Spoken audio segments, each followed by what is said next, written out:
نحمدہ ونصلی علی رسولہ الکریم اما بعد فاعوذ باللہ من الشیطان الرجیم بسم اللہ الرحمن الرحیم رب اشرح لی صدری ویسر لی امری واحلل عقدۃ من لسانی یفقہوا قولی رب یسر ولا تعسر وتمم بالخیر۔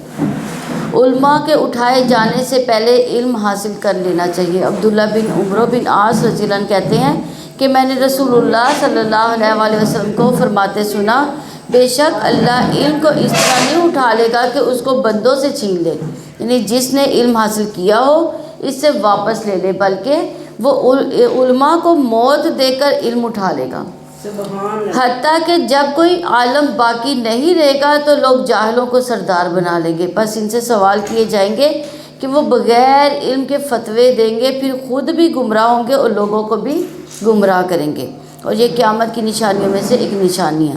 تو اس لیے انسان کو اس بات کا حریص ہونا چاہیے کہ اس سے پہلے کہ ایسا فتنے کا دور آئے، انسان علم حاصل کرے، علم کی حفاظت کرے اور علم میں پختگی پیدا کرے۔ 21واں پارہ۔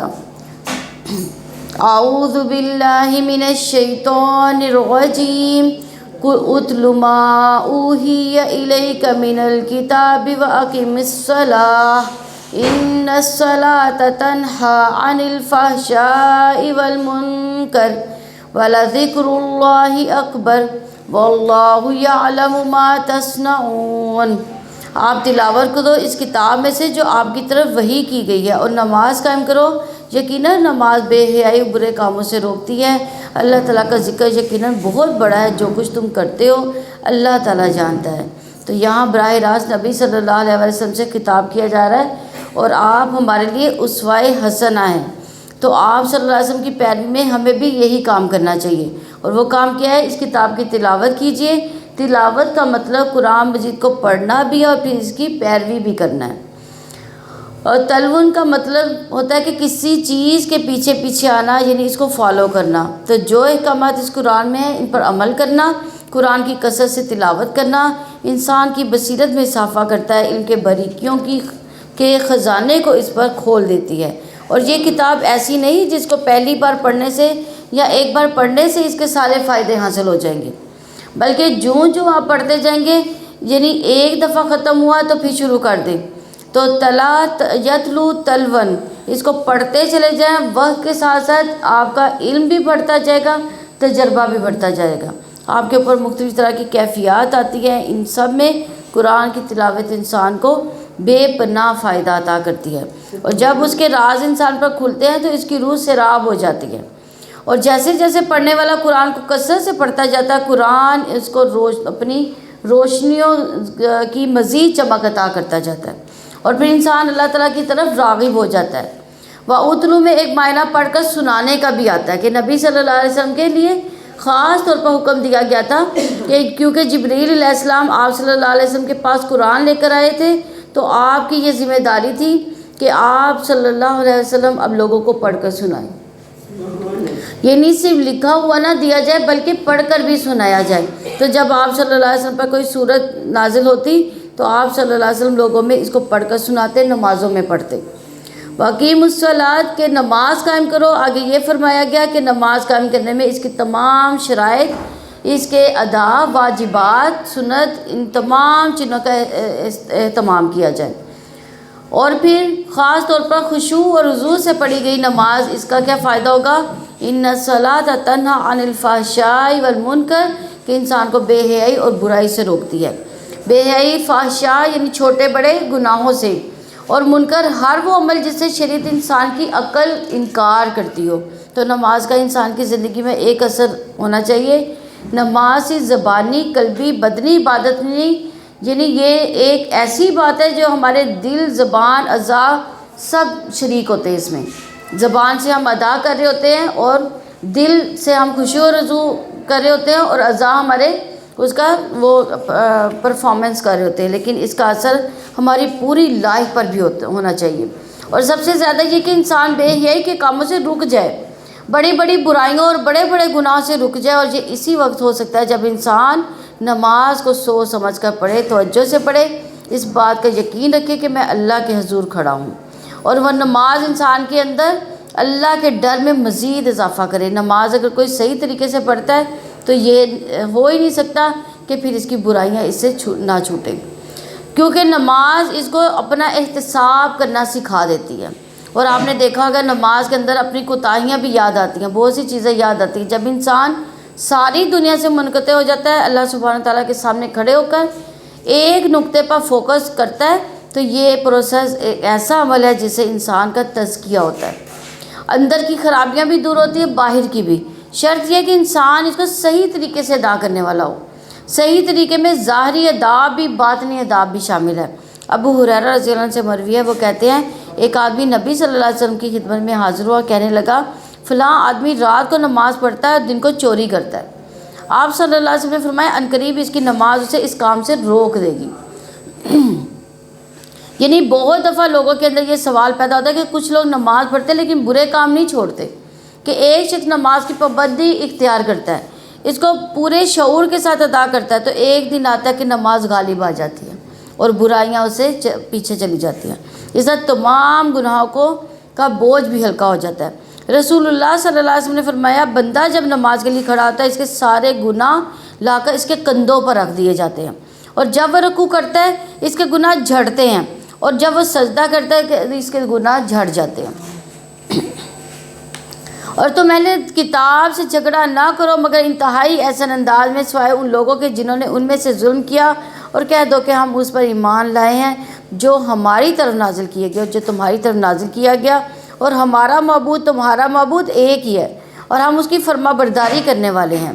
اے مسلمانوں، اہل کتاب سے جھگڑا نہ کرو، یعنی یہود و نصارہ۔ اہل کتاب کون ہے؟ یہود و نصارہ، مگر ایسے طریقے سے جو بہتر ہو، یعنی احسن طریقے سے بات کرو، تو اور صرف انہی سے جھگڑا کرو جنہوں نے ان میں سے ظلم کیا، یعنی جو پھر تمہارے ساتھ سختی سے بات کرے، تو پھر اس کے جواب میں آرگومنٹ لا سکتے ہو، ورنہ آرام سے، سکون سے، تسلی سے، عمدہ طریقے سے بات کرو۔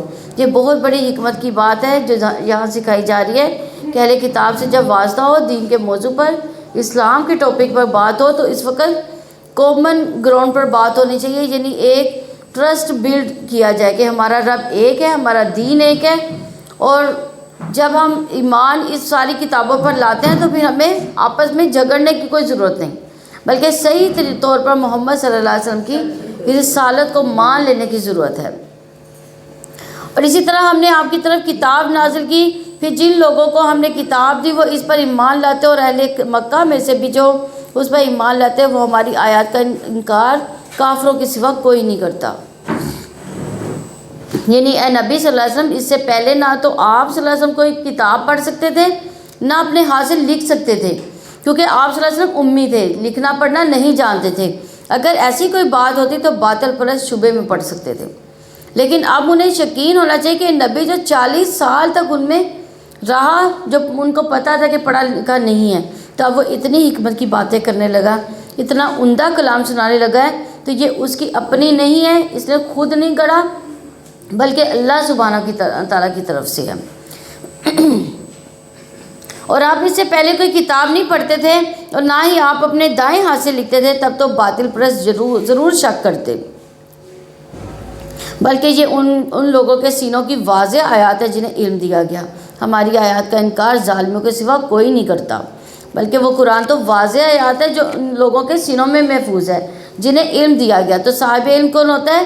جس کے سینے میں قرآن ہوتا ہے۔ اس لیے ہم میں سے ہر ایک کو اس بات کا حریص اور کوشش دونوں رکھنی چاہیے کہ ہم قرآن کو یاد بھی کریں، یعنی قرآن کو سینے میں محفوظ بھی کریں، جتنا ہمیں حفظ ہے اسی کو کافی نہ سمجھیں، بلکہ اس سے آگے بڑھیں۔ اور ہماری آیات سے ظالم لوگوں کے سوا کوئی انکار نہیں کرتا۔ حقیقت یہ ہے کہ حفظ قرآن اللہ کی بہت بڑی نعمت ہے۔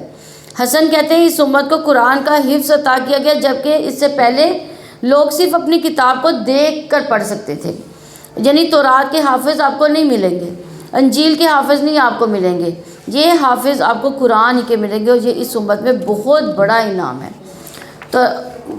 تو جب وہ اس کو پڑھ کر بند کرتے تو جو کچھ اس میں حفظ ہوتا وہ اسے حفظ نہ کر سکتے تھے سوائے انبیاء کے، یعنی تورات انجیل وغیرہ صرف انبیاء کو ہی یاد تھی اور کسی کو نہیں یاد تھی۔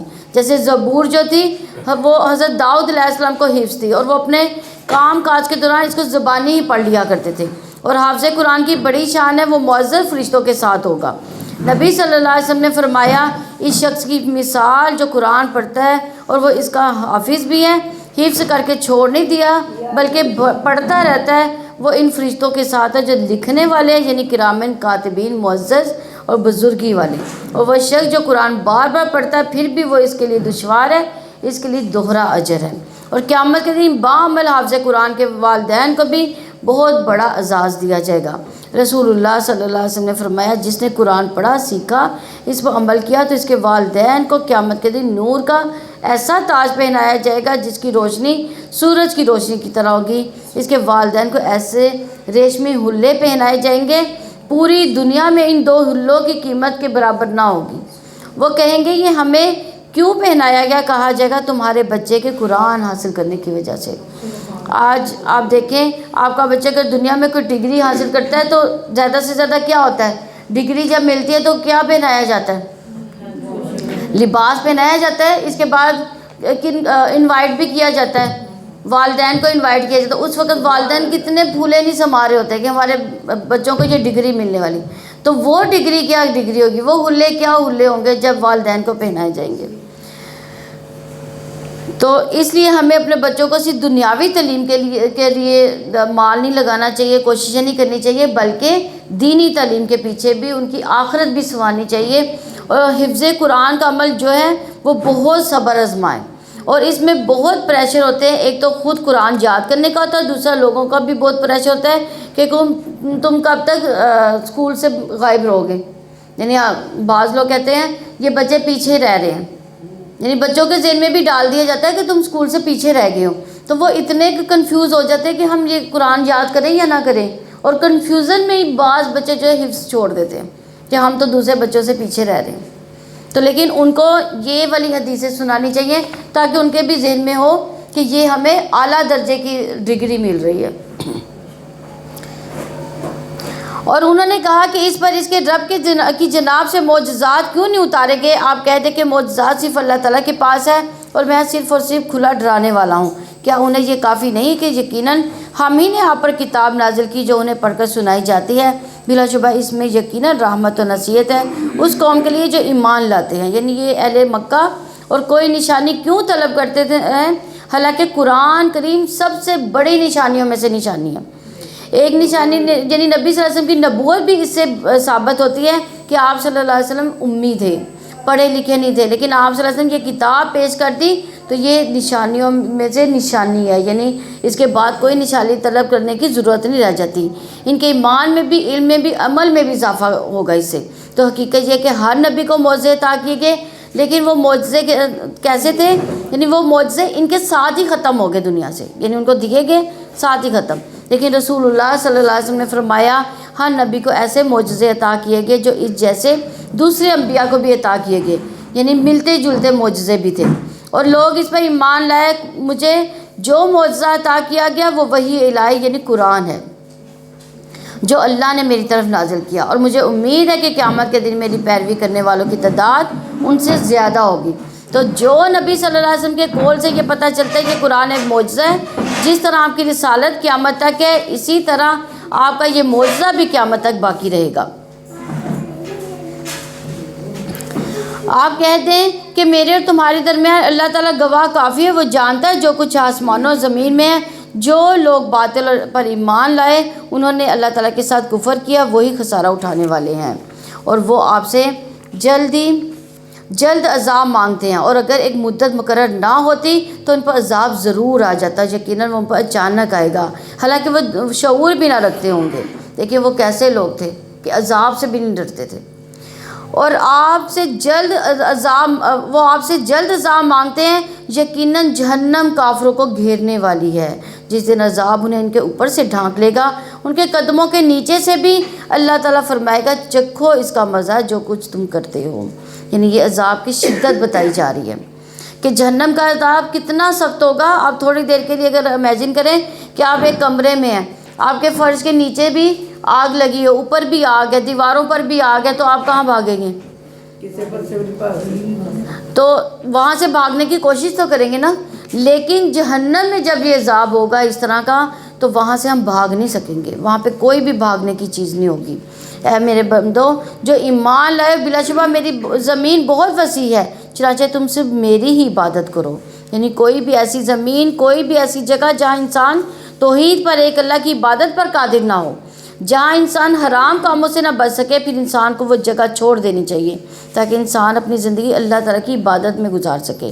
کیونکہ کل قیامت کو کوئی انسان یہ عذر اور بہانہ نہیں کر سکے گا کہ یا رب چونکہ میں ایسی جگہ رہتا تھا، ایسے لوگوں میں رہتا تھا کہ میری مجبوریاں تھی کہ میں تیری نافرمانی کے کام کرتا۔ ہر جان کو موت کا مزہ چکھنے والی ہے، پھر تم میری ہی طرف لوٹائے جاؤ گے، اور جو لوگ ایمان لائے، جنہوں نے نیکیاں کی، انہیں ہم ضرور جنت کے اونچے گھروں میں جگہ دیں گے، جن کے نیچے سے نہریں بہتی ہوں گی، ان میں ہمیشہ رہنے والے ہوں گے۔ کیا ہی اچھا اجر ہے عمل کرنے والوں کا۔ یعنی جو لوگ اللہ کی خاطر ہجرت کریں گے، عمل صالحہ کریں گے، اللہ تعالیٰ ان کو بہترین نعم البدل عطا فرمائے گا، ایسی جنتیں عطا فرمائے گا جو کبھی ختم نہ ہوں گی، جن لوگوں نے صبر کیا اور وہ اپنے رب ہی پر بھروسہ کرتے ہیں۔ یعنی ہجرت کی راہ میں عموماً جو چیز رکاوٹ بنتی ہے وہ یہ کہ ہم کھائیں گے کہاں سے، کام کیا کریں گے، کاروبار کیا ہوگا، کیسے ہم کمائیں گے۔ تو اللہ سبحانہ تعالیٰ بھی یہ بھی وعدہ کر رہے ہیں کہ رزق کا انتظام کون کرے گا؟ اللہ تعالیٰ۔ جیسے مکہ والوں نے حبشہ کی طرف ہجرت کی تھی تو کس طرح اللہ سبحانہ تعالیٰ نے ان کے لیے نعمتوں کے دروازے کھول دیے تھے، پھر بعد میں مدینہ کی طرف جو ہجرت ہوئی، اس کے بعد اللہ تعالیٰ نے ان کا کیسا دارالامن بنا دیا، ان کے لیے ہر طرح کی نعمتیں عطا کر دی۔ کیسے کتنے ہی جانور ہیں جو اپنا رزق اٹھائے نہیں رکھتے، اللہ تعالیٰ ہی انہیں بھی رزق دیتا ہے اور تمہیں بھی، اور وہ سب کچھ سننے والا، سب کچھ جاننے والا ہے۔ تو یاد رکھیے رزق کے معاملے میں انسان کا اپنا اختیار کم ہے، رزق کے معاملے میں انسان کو اللہ پر بھروسہ رکھنا چاہیے۔ عمر بن خطاب رضی اللہ عنہ کہتے ہیں کہ رسول اللہ صلی اللہ علیہ وسلم نے فرمایا، اگر تم اللہ پر ایسا توکل کرو جیسا کہ توکل کرنے کا حق ہے تو وہ تمہیں اس طرح روزی دے گا جس طرح پرندوں کو دیتا ہے۔ صبح کو وہ بھوکے اٹھتے ہیں، شام کو پیٹ بھرے ہوئے آتے ہیں۔ پرندوں کے پاس فریجیں تو نہیں ہے نا جن میں وہ ذخیرہ کرتے ہیں، کوئی ایسی چیز تو نہیں ہے نا کہ جہاں پہ وہ رکھ لیتے ہیں، لیکن اللہ کیسے ان کے پیٹ بھر رہے ہیں۔ تو انسان کو رزق اللہ ہی سے مانگنا چاہیے، اور جو بندہ جب اللہ سے مانگتا ہے تو اللہ تعالیٰ اس کو ضرور دیتا ہے۔ ایک شخص نے نبی صلی اللہ علیہ وسلم سے آ کے پوچھا، ہے اللہ کے رسول، جب میں اپنے رب سے دعا کروں تو کیا کہا کروں؟ آپ نے فرمایا یوں کہا کرو، اللہم اغفر لی وارحمنی وعافنی وارزقنی، اے اللہ مجھے بخش دے، مجھ پر رحم فرما، مجھے عافیت دے اور مجھے رزق عطا فرما۔ یہ 2 سجدوں کے درمیان بھی دعا پڑھی جا سکتی ہے، یہ اس کو اپنا معمول بنانا چاہیے 2 سجدوں کے درمیان۔ اس کے بعد آپ صلی اللہ علیہ وسلم نے انگوٹھے کو نکال کر باقی 4 انگلیوں کو بند کر کے فرمایا، یہ 4 چیزیں یعنی جو مانگی گئی ہیں دنیا اور آخرت دونوں کو جمع کرتی ہیں، یعنی دونوں کے لیے کافی ہیں۔ رزق کی تلاش میں اعتدال سے کام لینا چاہیے، یہ نہیں کہ انسان اپنی عبادت کا وقت بھی رزق کی تلاش میں لگا دے، کیونکہ نبی صلی اللہ علیہ وسلم نے فرمایا کہ دنیا کی طلب میں اعتدال سے کام لو، اس لیے کہ ہر ایک کو ضرور ملے گا جو اس کے لیے لکھ دیا گیا۔ اور یقیناً اگر آپ ہی لوگوں سے پوچھیں کہ آسمان و زمین کو کس نے پیدا کیا اور سورج و چاند کو کس نے مسخر کیا، تو وہ ضرور کہیں گے اللہ تعالیٰ نے، پھر وہ کہاں سے بہکائے جا رہے ہیں۔ اللہ تعالیٰ اپنے بندوں میں سے جس کا چاہتا ہے رزق کشادہ کرتا ہے، جس کا چاہتا ہے تنگ کر دیتا ہے۔ بلا شبہ اللہ تعالیٰ ہر چیز کو بخوبی جاننے والا ہے۔ اور یقیناً اگر آپ ان سے پوچھیں آسمان سے پانی کس نے نازل کیا، پھر اس کے ساتھ زمین کو اس کی موت کے بعد زندہ کیا، تو یقیناً وہ ضرور کہیں گے اللہ تعالیٰ نے۔ آپ کہہ دیں سب تعریف اللہ تعالیٰ کے لیے، بلکہ انہی میں سے اکثر نہیں سمجھتے۔ اور یہ دنیا کی زندگی کچھ نہیں مگر ایک دل لگی اور کھیل ہے، یقیناً آخرت کا گھر ہی اصلی زندگی ہے، کاش کہ وہ جانتے ہوتے۔ یعنی یہ دنیا کی زندگی ایک کھیل تماشے کے سوا کچھ نہیں، اصل زندگی تو آخرت کا گھر ہے۔ کاش لوگ اس بات کو جانتے ہوتے، کہ کاش وہ جانتے کہ دنیا ایک وقتی جگہ ہے، ٹیمپریری، یعنی ایسی جیسے انسان کھیل کے میدان میں جاتا ہے تو کتنی ایکسائٹمنٹ ہوتی ہے، کتنا ہلا گلا ہو رہتا ہے، ہار جیت ہو رہی ہوتی ہے، کبھی ایک ٹیم جیتی ہے کبھی دوسری، دیکھنے میں ایک سیٹ پر کوئی اچھل رہا ہوتا ہے کبھی کوئی اچھل رہا ہوتا ہے، لیکن جب یہ کھیل ختم ہو جاتا ہے تو کیا ہوتا ہے؟ میدان صاف۔ اور اسی طرح ایک نہ ایک دن یہ دنیا جو ہے اسی طرح صاف ہو جائے گی۔ تو آپ دیکھیے کہ اسی طرح دنیا میں بھی بہت سی ایکسائٹمنٹ ہے، کوئی کامیاب ہوگا کوئی ناکام ہوگا، اور یہ کب پتہ چلے گا؟ یہ آخرت میں پتہ چلے گا۔ تو اس میں آپ دیکھیے یہ سب کیا ہے؟ یہ سب کھیل تماشا ہے۔ جب آپ اپنے فون کو بند کرتے ہیں تو کیا ہوتا ہے کہ ہر چیز جو ہے آف ہو جاتی ہے، تو کچھ بھی ہم نہیں پہنچ سکتے کہیں بھی۔ یعنی آپ فرض کریں آپ موبائل کھولتی ہیں، اب پوری دنیا کے ساتھ ٹچ ہو جاتی ہیں، فیس بک کھول لیں، انسٹاگرام کھول لیں، پوری دنیا کے ساتھ آپ ٹچ ہو جاتی ہیں۔ آپ کو ایسے لگتا ہے جیسے آپ کے پاس پوری دنیا موجود ہے، لیکن جب وہ موبائل بند تو سب کچھ بند، پوری دنیا سے کٹ گئی۔ تو دنیا کی زندگی بھی بس ایسے ہی ہے جیسے ایک اسکرین کے اوپر آپ یہ ساری چیزیں دیکھ رہے ہیں اور جلدی اس نے بند ہو جانا ہے، آنکھیں بند ہو جائیں اور انسان قبر میں اتر جائے اور یہ سب کچھ خواب جیسا لگے گا، اس کی کوئی حقیقت نہیں لگے گی۔ تو اس میں کوئی چیز بھی ہم ساتھ نہیں لے جا سکتے سوائے اپنے نیک اعمال کے۔ قرآن مجید میں ایک جگہ بھی اور آتا ہے کہ ان الآخرۃ ہی دار القرار، اور یقیناً آخرت کا گھر وہی رہنے کا گھر ہے، اور اصل عیش آخرت کی عیش ہے۔ یہ بند کرتے ہیں۔ اور اسی طرح ایک دعا ہے، اے اللہ آخرت کی زندگی کے سوا کوئی زندگی حقیقی نہیں، بس انصار و مہاجرین پر اپنا فضل فرما۔ یہ نبی صلی اللہ علیہ وسلم نے غزوہ خندق کے موقع پر یہ شعر پڑھے تھے، خندق کھودتے ہوئے۔ پھر جب وہ کشتی پر سوار ہوتے ہیں تو اللہ تعالیٰ سے دعا مانگتے ہیں، عبادت کو اسی کے لیے خالص کرتے ہوئے۔ پھر جب وہ انہیں نجات دے کر خشکی میں لے جاتا ہے تب وہ اچانک یہ شرک کرنے لگتے ہیں، یعنی جب مشکل وقت آتا ہے تو اللہ کو یاد کرنا شروع ہو جاتے ہیں، جب مشکل وقت ٹل گیا تو پھر اسی روٹین سے شرک کرنا شروع ہو جاتے ہیں، تاکہ ہم نے جو انہیں دیا اس کی وہ ناشکری کرے، اور تاکہ فائدہ اٹھا لیں سو جلد ہی وہ جان لیں گے، تاکہ جو کچھ ہم نے انہیں دے رکھا ہے اس کی ناشکری کریں اور مزے اڑاتے رہیں، اور جلد ہی انہیں معلوم ہو جائے گا۔ یعنی ان سب چیزوں کا انجام ابھی تو اللہ تعالیٰ نے انہیں مہلت دی ہے، اس لیے مشکل سے نکل کر یہ اللہ کو بھول جاتے ہیں اور سمجھتے ہیں کہ ہمیں کوئی پکڑنے والا نہیں، لیکن پکڑ ایک دن ہوگی۔ اور کیا انہوں نے نہیں دیکھا کہ یقیناً ہم نے حرم کو پورا من بنایا، حالانکہ لوگ ان کے ارد گرد سے اچک لیے جاتے ہیں، تو کیا وہ باطل پر ایمان لاتے ہیں اور اللہ تعالیٰ کی نعمت کی ناشکری کرتے ہیں؟ اور ان سے بڑا ظالم کون ہوگا جس نے اللہ تعالیٰ پر جھوٹ باندھا یا حق کو جھٹلایا جبکہ وہ اس کے پاس آ چکا؟ کہ جہنم میں کافروں کے لیے ٹھکانہ نہیں ہے؟ جنہوں نے ہماری خاطر پوری کوشش کی انہیں ہم ضرور اپنے راستے دکھائیں گے، اور بلا شبہ یقیناً اللہ تعالیٰ نیک لوگوں کے ساتھ ہے۔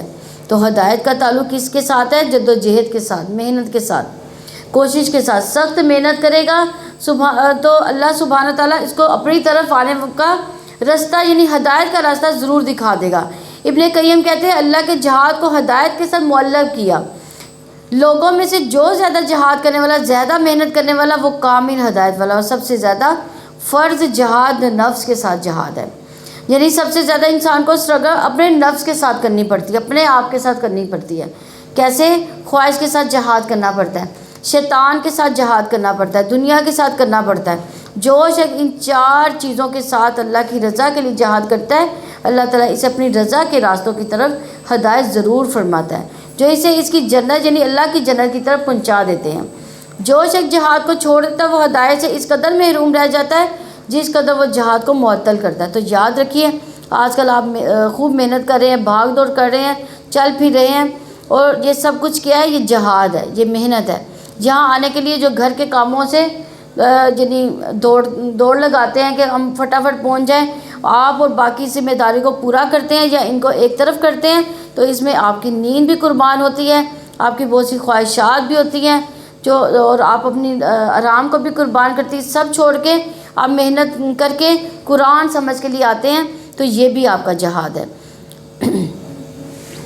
لیکن جب ہم یہاں آتے ہیں، بیٹھتے ہیں، سنتے ہیں، سمجھتے ہیں، غور و فکر کرتے ہیں، جب واپس جاتے ہیں تو پھر یہی خیالات ہمارے ساتھ رہتے ہیں، کہیں نہ کہیں کسی نہ کسی بات پر ضرور عمل ہوتا ہے۔ اللہ کے فضل سے ہوتا ہے کہ نہیں ہوتا؟ آپ لوگ کرتے ہیں کوئی ایسی بات جو آپ کے دل کو کلک کر رہی ہو تو آپ اس پر عمل کرتی ہیں انشاءاللہ۔ تو یہ انسان کا مجاہدہ ہے کہ اپنے ساتھ اللہ کے راستے میں کہ مجھے اللہ کے راستے کی ہدایت مل جائے، تو جو شخص یہ محنت کرے گا وہ ہدایت پائے گا۔ لیکن جو لوگ اس چیز کے لیے وقت نہیں نکالتے، حالانکہ وہ نکال سکتے، اگر آپ نے قربانیاں کی ہیں تو وہ بھی کر سکتے ہیں، اور اگر وہ نہیں کرتے تو پھر یہ لطف اور یہ ایمان کی حلاوت، یہ روشنی، یہ ہدایت کے راستے کی رہنمائی اور نیک اعمال کا علم یہ ان کو حاصل نہیں ہوتا۔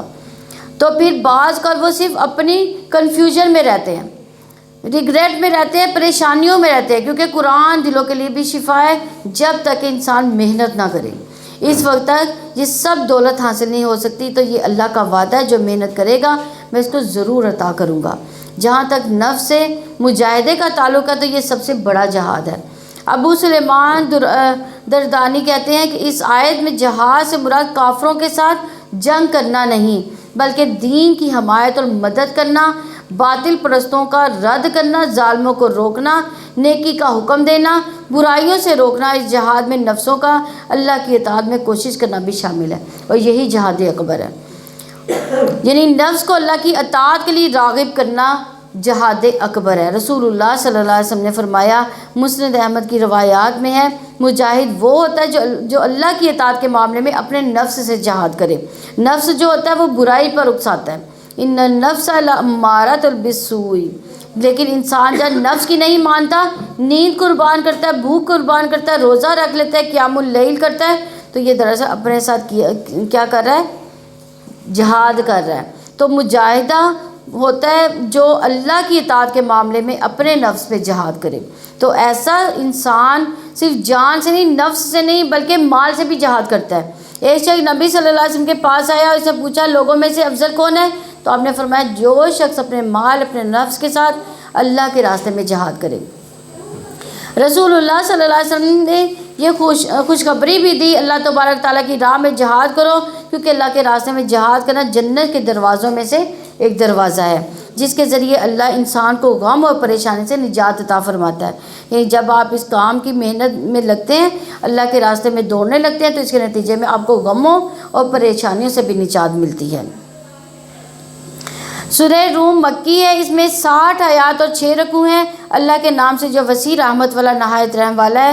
الف لام میم، مغلوب ہو گئے رومی، قریب کی زمین میں اپنی مغلوبیت کے بعد جلدی وہ غالب آ جائیں گے۔ چاندی برسوں میں سب کام اللہ تعالیٰ ہی کے اختیار میں ہیں، پہلے بھی اور بعد میں بھی۔ اس دن مومن خوش ہوں گے۔ یعنی نبی صلی اللہ علیہ وسلم کے زمانے میں روم اور ایران دنیا کی سب سے بڑی سلطنتیں تھیں۔ ان دونوں کے درمیان اکثر جنگیں ہوتی رہتی تھیں، جیسے عام طور پر سپر پاور کے بیچ اور جھگڑا چلتا رہتا ہے، جیسے آج کل بھی جو سپر پاور ہے، جو ملک ہیں، ان میں بھی جھگڑا چلتا ہے۔ اسی طرح تب یہ 2 سلطنتیں تھیں۔ تو ایرانی مشرک تھے، آگ کی پوجا کرتے تھے، جبکہ رومی اہل کتاب تھے، اپنے آپ کو تورات اور انجیل کی طرف منسوب کرتے تھے۔ اہل فارس کی نسبت رومی مسلمانوں کے زیادہ قریب تھے، کیونکہ وہ اہل کتاب تھے، اس لیے مسلمان یہ چاہتے تھے کہ رومی ایرانیوں پر فتح حاصل کر لیں، کیونکہ مشرکین مکہ اور اہل فارس شرک میں جو تھے وہ شریک تھے، اس لیے مشرکین مکہ رومیوں پر اہل فارس کو فتح چاہتے تھے۔ رومیوں کو ایرانیوں یا اہل فارس کے خلاف جنگوں میں کامیابیاں حاصل ہوئی، لیکن مکمل فتح نہ ہوئی، بلکہ ایران سے ملک بعض رومی علاقے ایرانیوں کے قبضے میں آ گئے۔ اس پر مشرکین نے خوشیاں منائی، لیکن مسلمان اس فتح پر بہت رنجیدہ ہوئے۔ تو اللہ تعالیٰ نے مسلمانوں کو آگاہ کیا، بلکہ اس کے ساتھ وعدہ کیا کہ عنقریب رومی عنقریب اہل فارس پر فتح حاصل کر لیں گے، لیکن چند سالوں میں، اور ان چند سالوں کی مدت 8-9 سال کی مدت تھی، اور کہا جاتا ہے یہ فتح اس دن ہوئی جس دن مسلمان جنگ بدر میں کامیاب ہوئے۔ تو یہ ایک پیشن گوئی تھی، یوم آئزن، اور جس دن رومی غالب آئیں گے مسلمان خوشیاں منائیں گے، دوہری خوشیاں، ایک تو رومیوں کے غالب آنے کی، دوسری مسلمانوں کی فتح جو جنگ غزوہ بدر میں ہوئی تھی۔ اللہ تعالیٰ کی مدد سے کہ وہ جس کی چاہتا مدد کرتا وہ سب پر غالب نہایت رحم والا ہے۔ اللہ تعالیٰ کا وعدہ، اللہ تعالیٰ اپنے وعدے کے خلاف نہیں کرتا، لیکن اکثر لوگ جانتے نہیں، یعنی اس لیے جب ہم شک میں پڑتے رہتے ہیں تو ہمیں پتہ چلتا ہے کہ اس کام پر جنت ملے گی، تو ہم کہتے ہیں پتہ نہیں ملے گی کہ نہیں ملے گی، بعض کا ایسے انسان کہتا ہے نا، تو یہ شک ہوتا ہے۔ پھر ناراض ہو کر بھی بعض کر کہتے ہیں، لیکن اگر ہم یہ کہیں کہ نہیں یہ اللہ کا وعدہ ہے، اللہ تعالیٰ نے وعدہ کر رکھا ہے، تو ضرور اس کا اجر عطا کرے گا، تو پھر انسان زیادہ یقین کے ساتھ نیک عمل کرتا ہے۔ تو اللہ تعالیٰ کا وعدہ ہے، اللہ تعالیٰ اپنے وعدے کے خلاف نہیں کرتا، لیکن اکثر لوگ جانتے نہیں۔ وہ دنیا کی زندگی میں بھی ظاہر کو جانتے ہیں اور وہ آخرت سے غافل ہیں، یعنی وہ دنیا کی زندگی کا صرف ظاہری پہلو جانتے ہیں، صرف دنیا کی کامیابیوں کو جانتے ہیں، آخرت سے بالکل غافل ہیں۔ حسن بصری کہتے ہیں ان میں کوئی شخص ایک درم کو اپنے ناخن سے ٹھوکر مار کر اس کا وزن تو معلوم کر لیتا کہ یہ کتنے گرام کا ہے اور اس میں غلطی نہیں کھاتا، مگر اس کو اچھی طرح نماز نہیں پڑھنے آتی۔ یہ ہے اس آیت کا مطلب کہ یعلمون ظاہرا من الحیات الدنیا، دنیا کی زندگی میں بہت ماہر ہے لیکن دین کے معاملے میں بالکل کورے، نکمے۔ اور بہت سے لوگ دنیا میں بہت آگے چلے جاتے ہیں، ایکسٹرا آرڈنری کامیابیاں حاصل کر لیتے ہیں، لیکن قرآن پڑھنا نہیں جانتے۔ اس طرح انہیں یہ نہیں پتہ کہ یہ جو مال انہوں نے کما رکھا ہے اس پر زکوٰۃ بھی دینی ہے۔ جو لوگ معیشت کے اسباب کو جانے لیکن آخرت کو نہ جانے، جو لوگ اپنی کھیتی باڑی کرنا جانے لیکن دین کا کوئی علم ان کے پاس نہ ہو، جو لوگ کنسٹرکشن کا کام تو جانے لیکن آخرت کے لیے کیا تعمیر کرنا ہے، جنت کن کاموں سے تعمیر ہونی ہے وہ نہ جانے، تو ایسے ہی لوگ اس آیت کا مصداق ہے۔ اس لیے انسان کو صرف دنیا ہی میں آگے نہیں جانا چاہیے بلکہ دین کے معاملے میں بھی ساتھ ساتھ محنت کرتے رہنا چاہیے۔ روزانہ جس طرح انسان اپنی دنیا کے لیے کام کرتا ہے اس طرح روزانہ دین کا علم بھی حاصل کرتے جانا چاہیے۔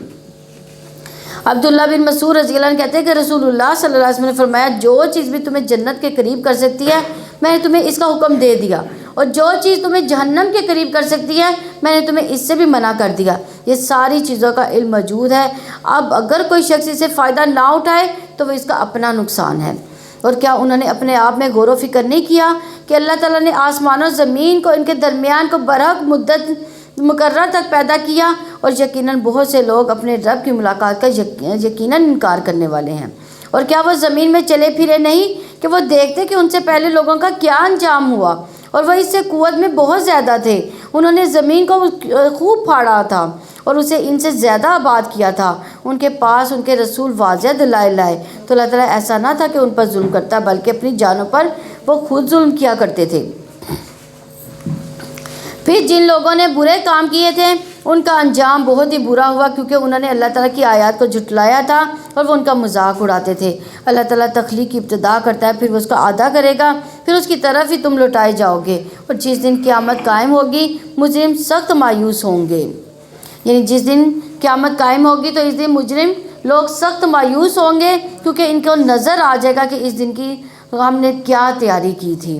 اور جہاں قیامت کو الساعۃ کہا گیا یعنی گھڑی، جس دن وہ گھڑی آئے گی تو کیا ہوگا، آنکھ جھپکنے کی دیر میں بھی دیر نہیں لگے گی، فوراً ہی وہ وقت آ جائے گا۔ اور جس دن قیامت قائم ہوگی لوگ الگ الگ گروہوں میں بٹ جائیں گے، الگ الگ گروہ بن جائیں گے، اور ان شریکوں میں سے کوئی سفارشی نہ ہوں گے اور وہ اپنے شریکوں کا انکار کرنے والے ہو جائیں گے۔ اور جس دن قیامت قائم ہوگی اس دن لوگ جدا جدا ہو جائیں گے، مگر جو لوگ ایمان لائے جنہوں نے نیکیاں کی بس وہی عالی شان باغ میں خوش ہو جائیں گے۔ اور رہ گئے وہ لوگ جنہوں نے کفر کیا، ہماری آیات اور آخرت کی ملاقات کو جھٹلایا، تو یہی لوگ عذاب میں حاضر کیے جائیں گے۔ چنانچہ اللہ تعالیٰ کی ہی تسبیح ہے جب تم شام کرتے ہو اور جب تم صبح کرتے ہو، یعنی پس اگر اللہ کی تسبیح کرو شام کے وقت بھی صبح کے وقت بھی، کیونکہ وہ سارے گناہوں کو مٹانے کا ذریعہ ہے۔ کون سی تسبیح؟ سبحان اللہ و بحمدہ۔ کون کون کرتا ہے؟ سب کرتے ہیں الحمدللہ۔ تو سورج غروب ہونے سے پہلے اور سورج طلوع ہونے سے پہلے، اور آسمان و زمین میں سب تعریف اسی کے لیے ہے تیسرے پہر کو، اور جب تم ظہر کرو وہ مردہ میں سے زندہ کو نکالتا ہے، زندہ میں سے مردہ کو نکالتا ہے، اور وہ زمین کو اس کی موت کے بعد زندہ کرتا ہے، اور ایسے ہی تم بھی نکالے جاؤ گے۔ یعنی مجھے یہ دلیل اتنی خوبصورت لگتی ہے کہ تم اپنے سامنے تخلیق کے عمل کو دیکھتے ہو کہ کس طرح مختلف چیزیں پیدا ہو رہی ہیں، ان کی پیدائش میں تمہارا کوئی ہاتھ نہیں، وہ ایک قدرتی عمل کے نتیجے میں سامنے آ رہی ہے، تو ان کے پیچھے کوئی تو ہے، خود بخود تو نہیں یہ ہو رہا۔ تو جو آج ان چیزوں کو بنا رہا وہ کل بھی ان کو بنا لے گا۔ اس سے دلیل ملتی قیامت کے آنے کی، یوم الدین کے قائم ہونے کی، اور اس سے یقین رکھنا چاہیے کہ انسان کے ذہن میں کبھی شک آ ہی نہیں جاتا، اسے شک نہیں کرنا چاہیے۔ اگر کبھی شک آئے تو ایسے ہی دلائل پر غور کریں، اور غور و فکر کیسے ہو سکتا ہے؟ جب تک آپ قرآن کا مطالعہ ساتھ ساتھ نہ کریں، کیونکہ آپ کو یہ دلیل بھی بھول جائے گی کچھ دنوں کے بعد کہ یہ بھی یاد نہیں رہے گی، شک کے یعنی شک جو ہے وہ دل میں رہ جائے گا پھر، اور جب آپ دوبارہ پڑھیں گے پھر یاد آ جائے گا کہ ہاں واقعی جس رب نے آسمانوں کو پیدا کیا جبکہ یہ پہلے موجود نہ تھے. زمین تو سب جب سے ہم پیدا ہوئے لیکن بہت سی چیزیں تو زمین سے ہمارے سامنے اگتی نظر آتی ہیں. کیسے ہم بیج زمین میں بوتے ہیں، کیا وہ مردہ نہیں ہوتا؟ وہ بے جان ہوتا ہے نا. تو اس سے کیسے اللہ تعالیٰ زندہ پودا نکال دیتا ہے؟ کیا انڈے سے زندہ جاندار نہیں نکلتا؟ چوزا کیا زندہ نہیں ہوتا؟ تو یہ ہمارے سامنے ساری نشانیاں ہیں. اور اس کی نشانیوں میں سے ہے کہ اس نے تمہیں مٹی سے پیدا کیا پھر یکایک تم انسان ہو کر پھیلتے جا رہے ہو. اور اس کی نشانیوں میں سے کہ اس نے تمہارے لیے تمہاری جنسی سے بیویاں پیدا کی تاکہ تم ان سے سکون حاصل کرو. اور اس نے تمہارے درمیان محبت اور رحمت رکھ دی. بلا شبہ اس میں یقیناً ان لوگوں کے لیے بہت سی نشانیاں جو غور و فکر کرتے ہیں. یعنی آدم علیہ السلام کی تخلیق مٹی سے ہوئی تھی اور یہ ایک نشانی ہے کہ اس نے تمہاری ہی جن سے تمہارے لیے بیویاں پیدا کر دیں. حضرت حوا علیہ السلام حضرت آدم علیہ السلام کی پسلی سے پیدا کی گئی تھی. اس کے بعد عورتیں بھی آدم ہی کی اولاد ہیں. اور پھر کیوں پیدا کی؟ تاکہ آپ ان کے پاس سکون حاصل کرو. اور ازواج کا لفظ میاں بیوی دونوں کے لیے آتا ہے، دونوں اکٹھے استعمال ہوتا ہے. تو اس مقصد کیا ہے کہ ایک دوسرے سے سکون پاؤ. اس نے تمہارے درمیان رحمت محبت پیدا کر دی. یہ بھی بہت حیران کن چیز ہے کہ دو اجنبی لوگ ہوتے ہیں، جو ہی نکاح کے رشتے میں بنتے ہیں دونوں کے درمیان ایک محبت پیدا ہو جاتی ہے جو کسی اور کے ساتھ نہیں ہوتی. اور انسان ایک دوسرے کی طرح ایک دوسرے کے ساتھ کیئر کرنا شروع ہو جاتا ہے جو شاید کسی اور کی نہیں ہوتی. پھر غور و فکر کرنے والوں کے لیے اس میں بہت بڑی نشانی ہے. یعنی اللہ تعالیٰ نے جو تخلیق کیا انسان کو تو صرف ہڈیاں گوشت کا ڈھانچہ بنا کے اس میں خون نہیں دوڑا دیا، اس کے کچھ مسل نہیں بنا دیے، بلکہ ان کے اندر دل رکھا، دل میں جذبات رکھے، ان جذبات کو تسکین کے لیے بھی سامان پیدا کیے، اس کے اندر جنسی خواہش رکھی اور اس خواہش کی تکمیل کے لیے بھی انتظام بھی کیا، بندوبست بھی کیا. تو یہاں پر میاں بیوی کی باہم محبت اللہ تعالیٰ کی نشانیوں میں سے ایک نشانی قرار دی گئی کہ اللہ تعالیٰ نے ان کے درمیان سے محبت نہیں رحمت بھی ڈالا. اور آپ دیکھیے کہ جو یہ رحمت ہوتی ہے اسی کی وجہ سے انسان ایک دوسرے کی کیئر کرتا ہے. اور بہترین بیوی کون ہوتی ہے؟ جو شوہر کی کیئر کرے. بہترین شوہر وہ جو بیوی کی کیئر کرے. ابن عباس رضی اللہ عنہ سے مروی ہے کہ نبی صلی اللہ علیہ وسلم نے فرمایا تم میں سے بہتر شخص وہ ہے جو اپنی بیویوں کے لیے اچھا ہے.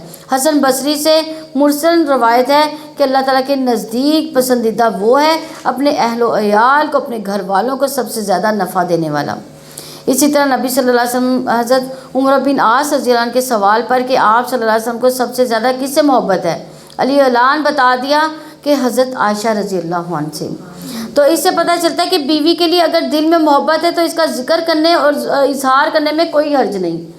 حضرت عائشہ رضی اللہ عنہ کہتی ہیں کہ میں حیض کی حالت میں پانی پیتی اور برتن نبی صلی اللہ علیہ وسلم کو دے دیتی. آپ صلی اللہ علیہ وسلم اسی جگہ سے پیتے جہاں سے میں نے پیا ہوتا.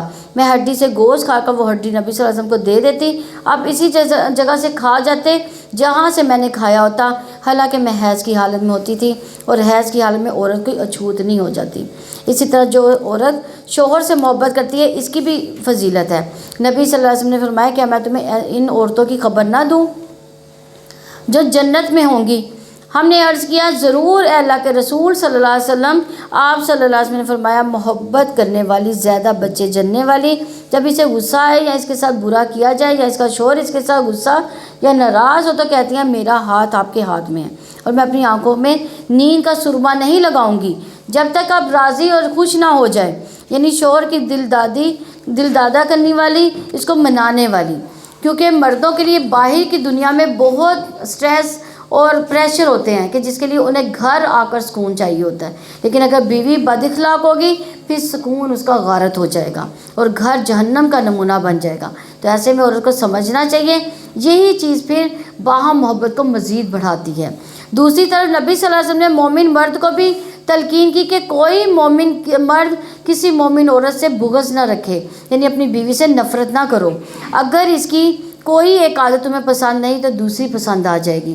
تو جو اچھی عادتیں ہیں اس پر نظر رکھو، اس کے ذریعے اپنے دل کو خوش کرو. تو اس کی نشانیوں میں سے آسمان و زمین کی تخلیق، تمہاری زبانوں اور تمہاری رنگوں کا اختلاف، بلا شبہ اس میں علم رکھنے والوں کے لیے یقیناً نشانیاں. یعنی زبان بھی انسان کی پہچان ہوتی ہے. رنگ بھی انسان کی پہچان ہوتے ہیں کہ کون سا انسان کہاں سے تعلق رکھتا ہے، یہ ایک ورائٹی اسی وجہ سے رکھی گئی کہ تاکہ پہچان ہو جائے۔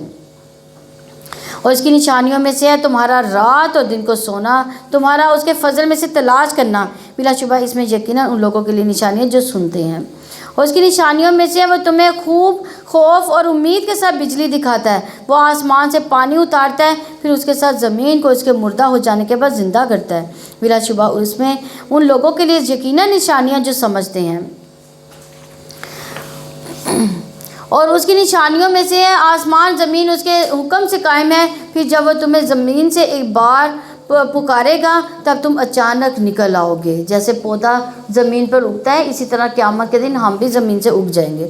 اور اس کے لیے جو کچھ بھی آسمان و زمین میں ہے سب اسی کے لیے فرما بردار ہیں، اور وہی ہے جو تخلیقی ابتدا کرتا ہے، پھر وہی اس کا اعادہ کرے گا، اور وہ اس پر آسان ترین ہے، اور آسمان و زمین میں سب سے اعلیٰ صفت اسی کے لیے ہے، وہی سب پر غالب کمال حکمت والا ہے۔ اللہ تعالیٰ نے تمہارے لیے تمہاری اپنی ذات سے ایک مثال بیان کی، کیا تمہارے غلاموں میں سے کوئی اس رزق میں تمہارے شریک ہیں جو ہم نے تمہیں دے رکھا کہ تم اس میں برابر ہو، تم ایک دوسرے سے ڈرنے کی طرح ان سے بھی ڈرتے ہو؟ اسی طرح ہم آیات کھول کر بیان کرتے ہیں ان لوگوں کے لیے جو سمجھتے ہیں، بلکہ جن لوگوں نے ظلم کیا وہ بغیر کسی علم کے اپنی خواہشات کے پیچھا کرتے ہیں، تو اس شخص کو راستہ کون دکھائے گا جسے اللہ تعالیٰ نے گمراہ کر دیا، اور نہ ہی اس کے کوئی مددگار ہیں۔ چنانچہ اب یکسو ہو کر اپنا رخ دین پر قائم رکھیں، اللہ تعالیٰ کی فطرت ہے جس پر اس نے لوگوں کو پیدا کیا، اللہ تعالیٰ کی تقریر میں کوئی تبدیلی نہیں، یہی سیدھا راستہ ہے، لیکن اکثر لوگ نہیں جانتا،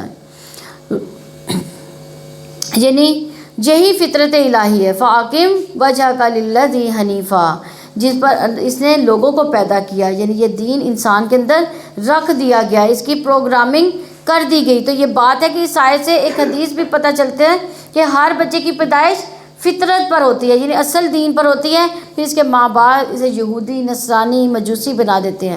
تو اللہ سبحانہ وتعالیٰ نے بندوں کو اپنی عبادت کے لیے پیدا کیا، انبیاء کو بھی یہی پیغام دے کر بھیجا گیا، ایک اللہ کی عبادت کی طرف بلاؤ، رجوع کرنے والے بنو اور اسی سے ڈر جاؤ، نماز قائم کرو، مشرکوں میں سے نہ ہو جاؤ، ان میں سے جنہوں نے اپنے دین کو ٹکڑے ٹکڑے کر ڈالا اور بہت سے گروہ بن گئے، ہر گروہ اسی پر خوش ہے جو اس کے پاس ہے۔ یعنی یہ بھی انسان کی بڑی کمزوری ہے کہ جس طریقے پر یا جس راستے پر وہ ہوتا ہے اسی پر وہ خوش رہتا ہے، اسی کو حق جاننے کی کوشش، یعنی اصل حق جاننے کی کوشش ہی نہیں کرتا۔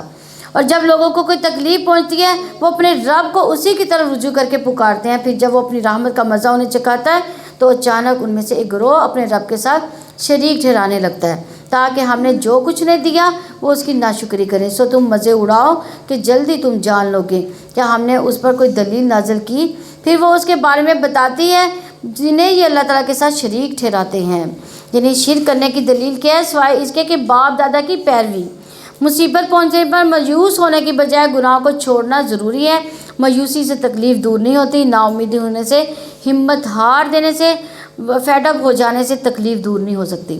تکلیف دور ہوتی ہے نافرمانیاں چھوڑنے سے، کہ انسان اللہ تعالیٰ کی کوئی بھی نافرمانی ایسی کر رہا ہے یا ایسا گناہ کر رہا ہے تو اس کو چھوڑ دے۔ تو یہاں پر یہ کہا جا رہا ہے کہ جب ان پر کوئی تکلیف آتی ہے تو بجائے اس کے وہ نافرمانی چھوڑے، اللہ کی طرف رجوع کریں، وہ مایوس ہو جاتے ہیں۔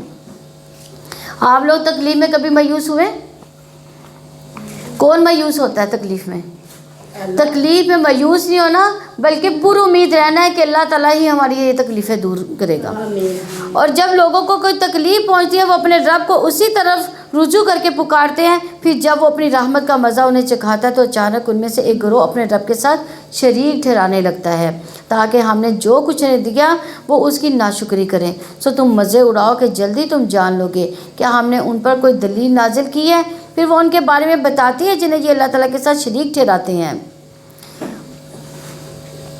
اور جب ہم لوگوں کو رحمت کا مزہ چکھاتے ہیں وہ اس سے خوش ہو جاتے ہیں، اور اگر ان کے اعمال کی وجہ سے جو انہوں نے آگے بھیجا انہیں کوئی برائی پہنچتی ہے تو یکایک مایوس ہو جاتے ہیں۔ اور کیا انہوں نے نہیں دیکھا کہ یقیناً اللہ تعالیٰ رزق کشادہ کرتا ہے جس کا چاہتا ہے اور تنگ کرتا ہے، بے شک اس میں ان لوگوں کے لیے یقیناً نشانیاں جو ایمان لاتے ہیں، یعنی مالی اعتبار سے اپ اینڈ ڈاؤنس زندگی میں آتے رہتے ہیں.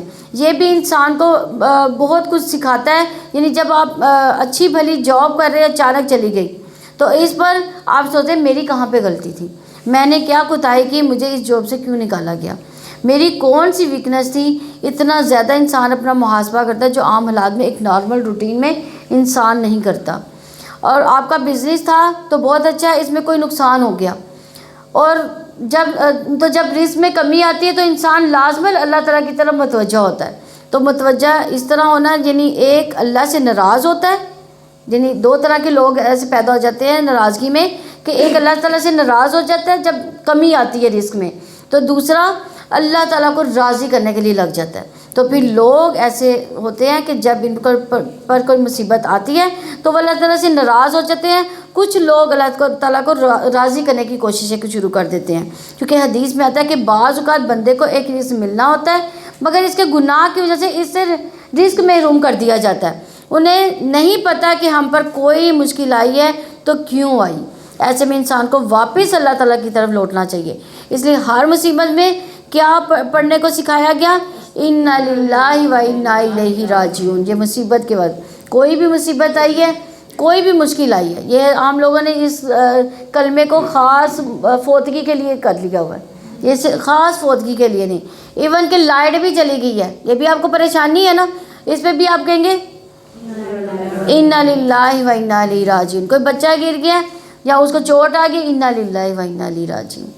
یعنی ہم اللہ کی طرف لوٹنے والے ہیں. اس کا مطلب یہ نہیں کہ مر کر ہی جائیں گے, آپ بھی اللہ کی طرف واپس آ رہے ہیں, اللہ ہی کی طرف رجوع کر رہے ہیں.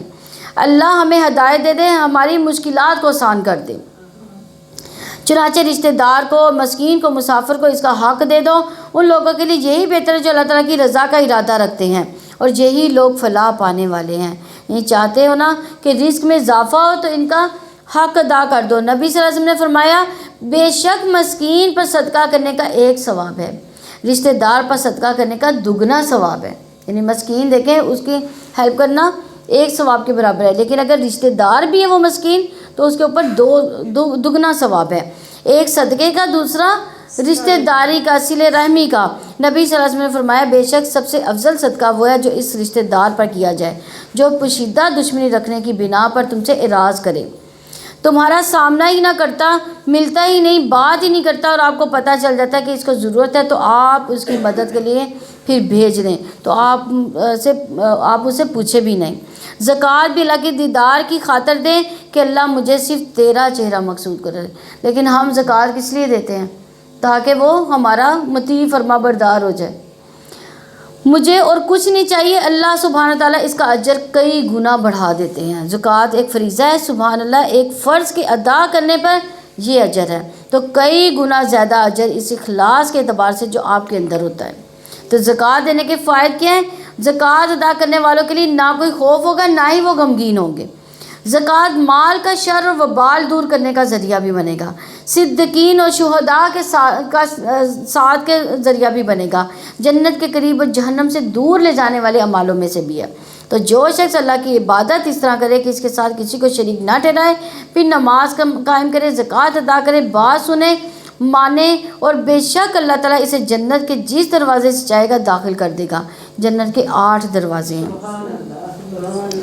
اور سود پر جو تم دیتے ہو تاکہ لوگوں کے مال میں اضافہ ہو جائے سو وہ اللہ تعالیٰ کے نزدیک نہیں بڑھتا, اور جو تم زکوٰۃ سے دیتے ہو اللہ تعالیٰ کی رضا کا ارادہ کرتے ہو تو یہی لوگ ہیں جو کئی گنا بڑھانے والے ہیں.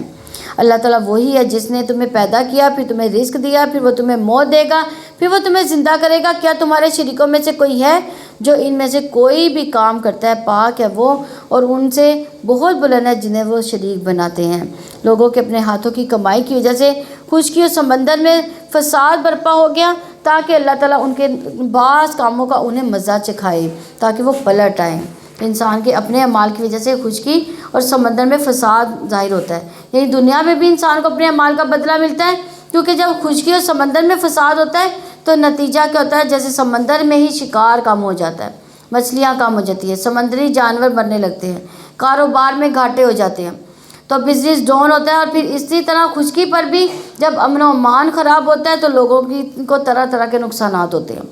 اب آپ دیکھیں کہ یہ چیز کتنی اہمیت پکڑ گئی کہ انسان نے اپنی یہ زیادتیوں اور اسراف کی وجہ سے فضا اور ماحولیات کے اندر بہت بڑی خرابی پیدا کر دی، جس کا نتیجہ بھی خود اسی کو بھگتنا پڑ رہا ہے۔ پھر اسی طرح برے اعمال اوورآل بھی فضا کو متاثر کر رہے ہیں۔ حضرت عائشہ رضی اللہ عنہ نے ایک بات حضرت صفیہ رضی اللہ عنہ کے بارے میں کہی تھی، تو آپ صلی اللہ علیہ وسلم نے فرمایا کہ تم نے ایسا کلمہ کہا کہ سمندر میں ڈال کر گھلایا جائے تو سمندر کڑوا ہو جائے، یعنی اتنی شدید بات کہہ دی تم نے۔ انہوں نے کہا تھا کہ تمہارا قد چھوٹا ہے، اتنی سی بات۔ ہم کتنے تبصرے کرتے رہتے ہیں لوگوں کی ناک، کان، بولنے کے انداز پر، چال پر حقیر سمجھتے ہیں۔ ایسی باتوں سے پرہیز کرنا چاہیے، ان چیزوں سے فساد پھیلتا ہے، لڑائیاں اور جھگڑے ہوتے ہیں۔ مثلا اگر آپ کسی کو ایک اس کے رنگ یا شکل یا قد کا تانا دیتے ہیں تو کیا ہوتا ہے، اس شخص کے دل میں آپ کی کیا قدر باقی رہ گئی، پھر ایک دوسرے سے نفرت اور عداوت، اور اس کے نتیجے میں کام رک جاتے ہیں۔ اور پھر بعض کا نسلوں پر اثر پڑتا ہے، انسان کی اوورآل پروڈکٹیوٹی پر اثر پڑتا ہے، اور یہ اثرات پھیلتے پھیلتے خشکی سے لے کر سمندروں تک پھیل جاتے ہیں۔ یعنی فزیکلی بھی آپ ریسورسز کا استعمال غلط کرتے ہیں تو فساد ہوتا ہے، اسی طرح آپ کا اخلاق، رویے، بیہیویئر بھی تباہی لاتے ہیں۔ اسی طرح حدیث میں آتا ہے کہ جب لوگ ناپ تول میں کمی کرتے ہیں تو انہیں قحط سالیاں، سخت تکلیفیں، بادشاہوں کے ظلم دبوچ لیتے ہیں۔ جب کسی قوم میں بدکاری عام ہو جاتی ہے تو وہ اعلانیہ اس کا ارتکاب کرتے ہیں، تو اس میں طاعون اور مختلف بیماریاں جو ان کے پہلوں میں نہیں تھی وہ پھیل جاتی ہیں۔ اسی طرح جو زکوٰۃ نہیں دیتے تو آسمان سے بارش کا نزول بند ہو جاتا ہے۔ آپ کہہ دیں کہ زمین میں چلو پھرو، دیکھو اس سے پہلے لوگوں کا کیسا انجام ہوا، ان میں سے اکثر مشرک تھے، بس آپ اپنا چہرہ دین کے لیے سیدھا قائم رکھیں، اس سے پہلے کہ اللہ تعالیٰ کی طرف سے وہ دین ہے جس کا ٹل جانا نہیں ہے۔ اس دن وہ الگ الگ ہو جائیں گے، جس نے کفر کیا تو اس کا کفر اسی پر ہے، جس نے نیک عمل کیا تو وہ اپنے لیے سامان تیار کر رہے ہیں، تاکہ اللہ تعالیٰ اپنے فضل سے ان لوگوں کو جزا دے جو ایمان لائے۔ جنہوں نے نیکیاں کی یقیناً وہ کافروں سے محبت نہیں کرتا، اور اس کی نشانیوں میں سے ہے کہ وہ بشارت دینے والی ہوائیں بھیجتا ہے تاکہ وہ تمہیں اپنی کچھ رحمت کا مزہ چکھائے، اور تاکہ کشتیاں اس کے حکم سے چلیں، اور تاکہ تم اس کا کچھ فضل تلاش کرو، اور تاکہ تم شکر گزار بنو۔ تو یاد رکھیے ہوا بھی اللہ کی نشانیوں میں سے ایک نشانی ہے، اللہ ہی اسے چھوڑتا ہے، اس لیے اگر تیز ہوا کچھ اڑا کر لے جائے تو اسے گالی نہ دو، اسے برا بھلا نہ کہو۔ رسول اللہ صلی اللہ علیہ وسلم نے فرمایا ہوا اللہ کی رحمت میں سے ہے۔ تو ایک صحابی نے کہا ہوا رحمت بھی لاتی ہے؟ آپ نے فرمایا اللہ کی ہوا رحمت اور عذاب لاتی ہے۔ جب اسے دیکھو تو اسے برا نہ کہو، بلکہ اللہ سے خیر کا سوال کرو، شر سے پناہ مانگو۔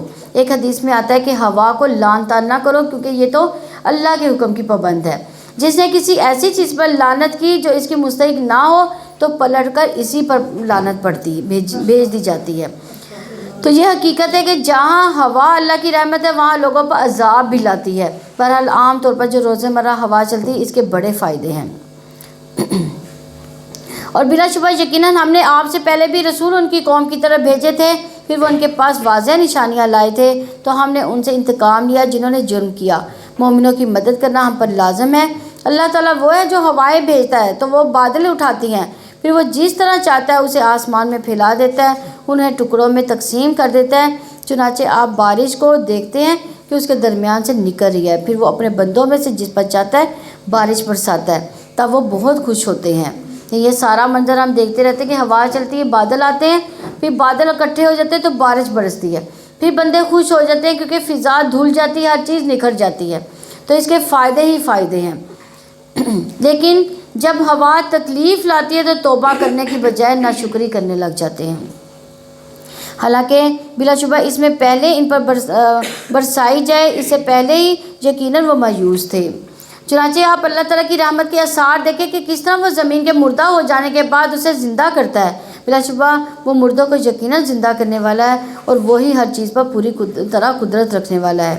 یقیناً اگر ہم ہوا بھیج دیں تو پھر وہ کھیتی کو زرد پڑی ہوئی دیکھیں تو اس کے بعد یقیناً وہ ناشکری کرتے رہیں گے۔ بس یقیناً آپ مردوں کو نہیں سنا سکتے، نہ ہی بہروں کو پکار سنا سکتے ہیں جبکہ وہ پیٹھ پھیر کر لوٹ جائیں، اور نہ ہی آپ بندوں کو کبھی اس کی گمراہی سے ہدایت دینے والے ہیں۔ آپ کسی کو نہیں سنا سکتے ان کے سوا جو ہماری آیات پر ایمان لاتے ہیں، چنانچہ وہی اطاعت کرنے والے ہیں۔ اللہ تعالیٰ وہ ہے جس نے تمہیں کمزوری سے پیدا کیا، پھر اس کمزوری کے بعد تمہیں قوت دی، پھر قوت کے بعد کمزوری اور بڑھاپا بنا دیا۔ وہ جو چاہتا ہے پیدا کرتا ہے، وہی سب کچھ جاننے والا، پوری طرح قدرت رکھنے والا ہے۔ یعنی بچپن میں انسان کمزور ہوتا ہے، پھر جوانی میں کیا ہوتا ہے؟ طاقتور ہوتا ہے، اور لیکن بڑھاپے میں پھر کیا ہوتا ہے؟ پھر اس پر بچپنا طاری ہو جاتا ہے۔ وہ جیسے چاہے پیدا کرتا ہے، وہ سب کچھ جاننے والا، قدرت رکھنے والا ہے۔ تو ایک وقت ہوتا ہے کہ انسان جو کچھ کھاتا ہے وہ جسم کو لگتا ہی چلا جاتا ہے، انسان اسٹرانگ ہوتا جاتا ہے۔ بچے کو جو کچھ کھلا دو وہ بڑھتا ہی چلا جائے گا، اس کو لگتا ہی جائے گا۔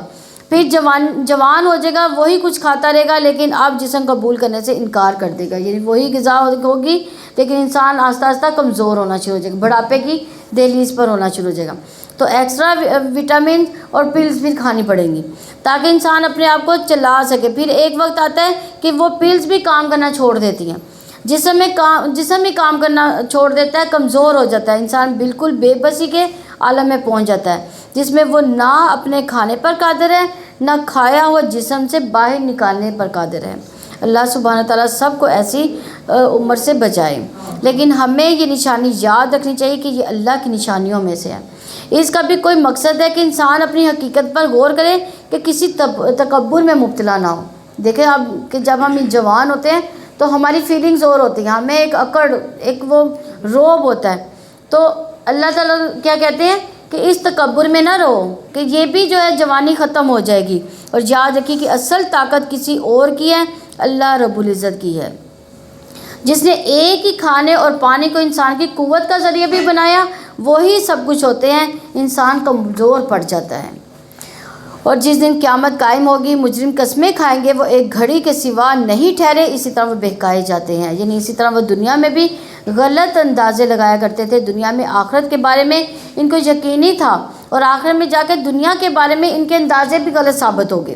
اور جن لوگوں کو علم اور ایمان دیا گیا وہ کہیں گے اللہ تعالیٰ کی کتاب میں تو بلا شبہ یقیناً تم اٹھائے جانے والے دن تک ٹھہرے ہو، تو یہ اٹھائے جانے کا دن ہے، لیکن تم جانتے نہ تھے۔ تو اس دن جن لوگوں نے ظلم کیا اس کی معذرت فائدہ نہ دے گی، اور نہ ہی اسے معافی مانگنے کے لیے کہا جائے گا۔ اور بلا شبہ یقیناً ہم قرآن میں لوگوں کے لیے ہر قسم کی مثالیں بیان کر چکے، اور یقیناً اگر آپ ان کے پاس کوئی معجزہ بھی لائیں تو جن لوگوں نے کفر کیا وہ ضرور کہیں گے کہ تم یقیناً باطل پرست ہو۔ اسی طرح اللہ تعالیٰ ان کے دلوں پر مہر لگا دیتا ہے جو نہیں جانتے، بس آپ صبر کریں، یقیناً اللہ تعالیٰ کا وعدہ سچا ہے۔ آپ کو وہ لوگ ہرگز ہلکا نہ پائیں جو یقین نہیں رکھتے۔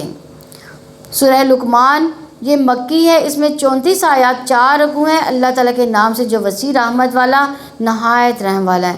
الف لام میم، یہ کمال حکمت والی کتاب کی آیات ہیں، نیکی کرنے والوں کے لیے ہدایت اور رحمت ہے۔ یعنی محسن وہ ہے جو اللہ کی عائد کردہ فرائض کی پابندی کرتا ہے، جس کا ایمان بھی درست ہو، عمل بھی درست ہو۔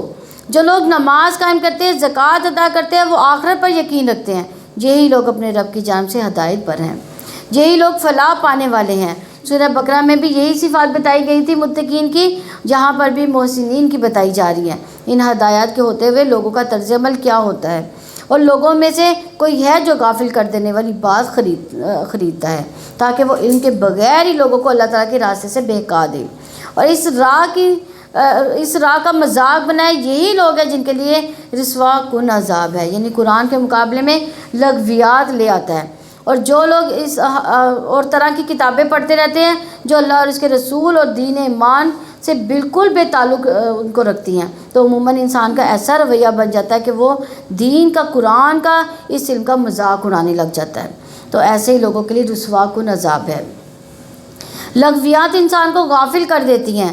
لفظ حدیث وہ ایسی بات، ایسی چیز، ایسا عمل جس کے ساتھ انسان اپنا وقت گزارتا ہے، وہ انسان کو اپنے اندر مشغول کر لیتی ہیں، وہ اس سے لذت بھی حاصل کرتا ہے، یعنی اس کو ایک ایڈکشن ہو جاتی ہے، چاہے وہ کتابیں ہو، کوئی سیریز ہو، چاہے وہ گیت گانا ہو، یا ایسی چیزیں جس کی طرف انسان کی حیوانی طبیعت مائل ہو رہی ہو، یعنی اس کی خواہش نفس کو ہوا دینے والی ہو، جو بے فائدہ ہو، جسے انسان نان سیریس ہو، جسے انسان اللہ کے راستے سے بھٹکتا ہو یا بھٹکاتا ہو۔ قتادہ اس آیت کی تفسیر میں کہتے ہیں کہ ممکن ہے اس نے مال کے ساتھ نہ خریدا ہو، بلکہ اسے اچھا جانا ہو، یہ بھی اس کا خریدنا ہے۔ ابن کثیر کہتے ہیں کہ آدمی کی ضلالت اور گمراہی کے لیے یہی کافی ہے کہ وہ سچی اور حق باتوں کے بجائے جھوٹی حقائقوں اور نقصان دہ کو فائدہ مند پر ترجیح دے۔ تو اس سے یہ بھی پتہ چلتا ہے کہ کوئی بھی چیز جو انسان کو غافل کر دینے والی ہو، انسان کو اپنے اندر اتنا مشغول کر دے کہ انسان اس کو پا کر اتنا انجوائے کرے کہ اپنے دین، ایمان، آخرت سب چیز بھول جائے، تو وہ چیز اس کے لیے ناپسندیدہ ہے۔ بعض علماء نے لہو حدیث کا معنی گانا بجانا بھی کہا ہے۔ عبداللہ بن دینار کہتے ہیں میں عبداللہ بن عمر رضی اللہ عنہ کے ساتھ گیا، وہ ایک چھوٹی سی لڑکی کے پاس سے گزرے جو گا رہی تھی۔ اس پر ابن عمر رضی اللہ عنہ نے کہا کہ شیطان اگر کسی کو چھوڑتا تو اسی کو چھوڑ دیتا۔ دیکھیں گانا بھی اسلام میں حرام ہے، لیکن ہم کیا کرتے ہیں، ہم اپنی خوشیوں میں گانے رکھتے ہیں۔ کتنی بڑی بات ہے یہ۔ اور یہ جو ڈھول، تماشے، باجے، یہ سب جو ہے شیطان کی اذان ہے۔ ہم شیطان کو اپنے پاس بلا لیتے ہیں، تو پھر جب ہم شیطان کو بلاتے ہیں تو پھر کیا رحمان آئے گا وہاں پہ؟ پھر تو رحمت نہیں آ سکتی۔ تو اسی طرح ابن مسعود رضی اللہ عنہ سے اس آیت کے بارے میں پوچھا گیا، انہوں نے کہا اللہ کی قسم وہ ذات جس کے علاوہ کوئی الہ نہیں، اس لو حدیث سے مراد گانا ہے۔ اب قسم اٹھا کر اس بات کو 3 دفعہ دہراتے تھے۔ ابن نحوی کہتے ہیں کہ گیت دل میں نفاق کو اگاتا ہے، یعنی منافقت پیدا ہوتی ہے، اور پھر یہ قرآن ہی سے غافل کر دیتا ہے انسان کو۔ اور ہم اپنی زندگیوں میں ہم کیا کہتے ہیں، ہماری روح کی غذا ہے۔ روح کی غذا کیا ہے؟ قرآن، وہی کا علم جو ہے یہ روح کی غذا ہے۔ دیکھیں ہمارے جسم کو بھی غذا کی ضرورت ہے نا، جسم کی غذا کا ہم اہتمام کرتے ہیں، ہم اس کے لیے پورا دن لگا دیتے ہیں، کمائیاں کرتے ہیں، بھاگ دوڑ کرتے ہیں، لیکن روح کی غذا کے لیے کتنا کام کرتے ہیں؟ کبھی آپ لوگوں نے سوچا کہ ہم نے روح کو کتنی غذا دی؟ روح کے لیے کیا کام کیا ہم نے؟ یہ سوچئے گا ضرور۔ اور جب ہماری آیات اس کو پڑھ کر سنائی جاتی ہے، وہ تکبر کرتے ہوئے منہ موڑ جاتا ہے، گویا اس نے انہیں سنا ہی نہیں، گویا اس کے دونوں کانوں میں بوجھ ہے۔ چنانچہ آپ اس کو دردناک عذاب کی خوشخبری سنا دیں۔ یقیناً جو لوگ ایمان لائے، جنہوں نے نیک عمل کیے، ان کے لیے نعمت بڑی جنتیں ہیں، ان میں ہمیشہ رہنے والے اللہ تعالیٰ کا وعدہ سچا ہے، وہ سب پر غالب کمال حکمت والا ہے۔ اس نے آسمانوں کو ستونوں کے بغیر پیدا کیا، تم ان کو دیکھتے ہو کہ اس نے زمین میں پہاڑ جما دیے کہ کہیں تمہیں لے کر جھک نہ جائیں، اور اس میں ہر قسم کی جانور پھیلا دیے۔ ہم نے آسمان سے پانی نازل کیا، پھر ہم نے اس میں سے ہر طرح کا غلہ عمدہ قسم کے اگایا۔ یہ ہے اللہ تعالیٰ کی مخلوق، تو تم مجھے دکھاؤ ان لوگوں نے جو اس کے سوا ہے کیا پیدا کیا، بلکہ ظالم کھلی گمراہی میں ہے۔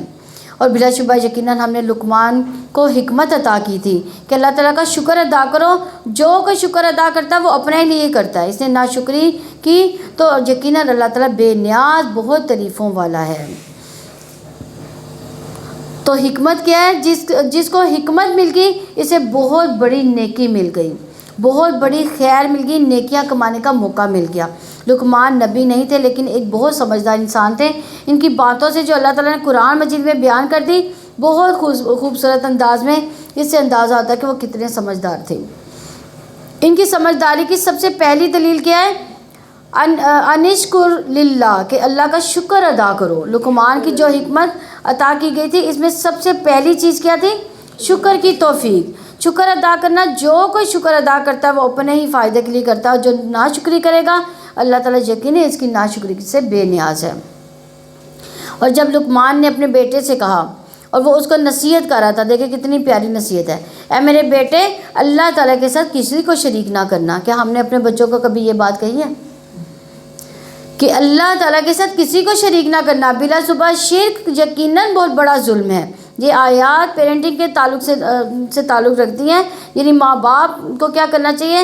یہ بہت ہی اچھی ٹپس ہے کہ بچوں کی تربیت کے حوالے سے، کہ لقمان اپنے بیٹے کو نصیحت کر رہے ہیں کہ پیار سے بلاتے ہیں، یا بنیا، کتنے پیار سے بلاتے ہیں، اے میرے چھوٹے بیٹے، پیارے بیٹے، لا تشرک باللہ ان الشرک لظلم عظیم۔ اور ہم نے انسان کو اس کے والدین کے بارے میں وصیت کی۔ اس کی ماں نے دکھ پر دکھ اٹھا کر اسے اٹھایا، اور اس کا دودھ چھڑانا 2 سال میں ہے کہ میرا شکر ادا کرو، اپنے والدین کا بھی اور میری طرف ہی لوٹ کر آنا ہے۔ تو سب سے پہلی چیز جسے مضبوط کرنے کی ضرورت ہے وہ ہے درست عقیدہ۔ بچوں کے اندر صحیح ایمان پیدا کریں، باقی کام بہت آسان ہو جائیں گے۔ ہم کیا کرتے ہیں کہ ان کو نصیحتیں کرتے رہتے ہیں، جھوٹ نہ بولو، ایسا نہ کرو ویسا نہ کرو، یعنی اور باتیں ان کو سمجھاتے رہتے ہیں، ساری چیزیں ان کو سکھا دیتے ہیں، لیکن بنیاد جو ہے، بنیاد جو شرک بنیاد ہے وہ نہیں سکھاتے۔ تو ہر عورت جو جب پریگننٹ ہوتی ہے اس کی طبیعت جو ہے وہ بدل جاتی ہے، اس کے کھانے پینے کے انداز بدل جاتے ہیں، اس کا پورا لائف سٹائل ہی چینج ہو جاتا ہے۔ کچھ لوگ زیادہ متاثر ہوتے ہیں، کچھ کم، لیکن جسمانی تبدیلیاں سب میں آتی، نکاحت سب میں آتی ہیں۔ تو یہاں پر دوبارہ شکر کی تلقین کی گئی، جو اللہ کا بھی ہوتا ہے بندوں کا بھی ہوتا ہے۔ اور کس بات پر؟ سب سے پہلے ایمان کی نعمت اللہ تعالیٰ کا شکر ادا کرنا، پھر تربیت کی نعمت پر والدین کا شکر ادا کرنا، یعنی نعمت ایمان پر اللہ کا شکر، انشکر للہ، یعنی والدین شکریہ ادا کریں، آپ کا بہت شکریہ، بہت گریٹفل ہم آپ کے، یعنی کون کرے گا؟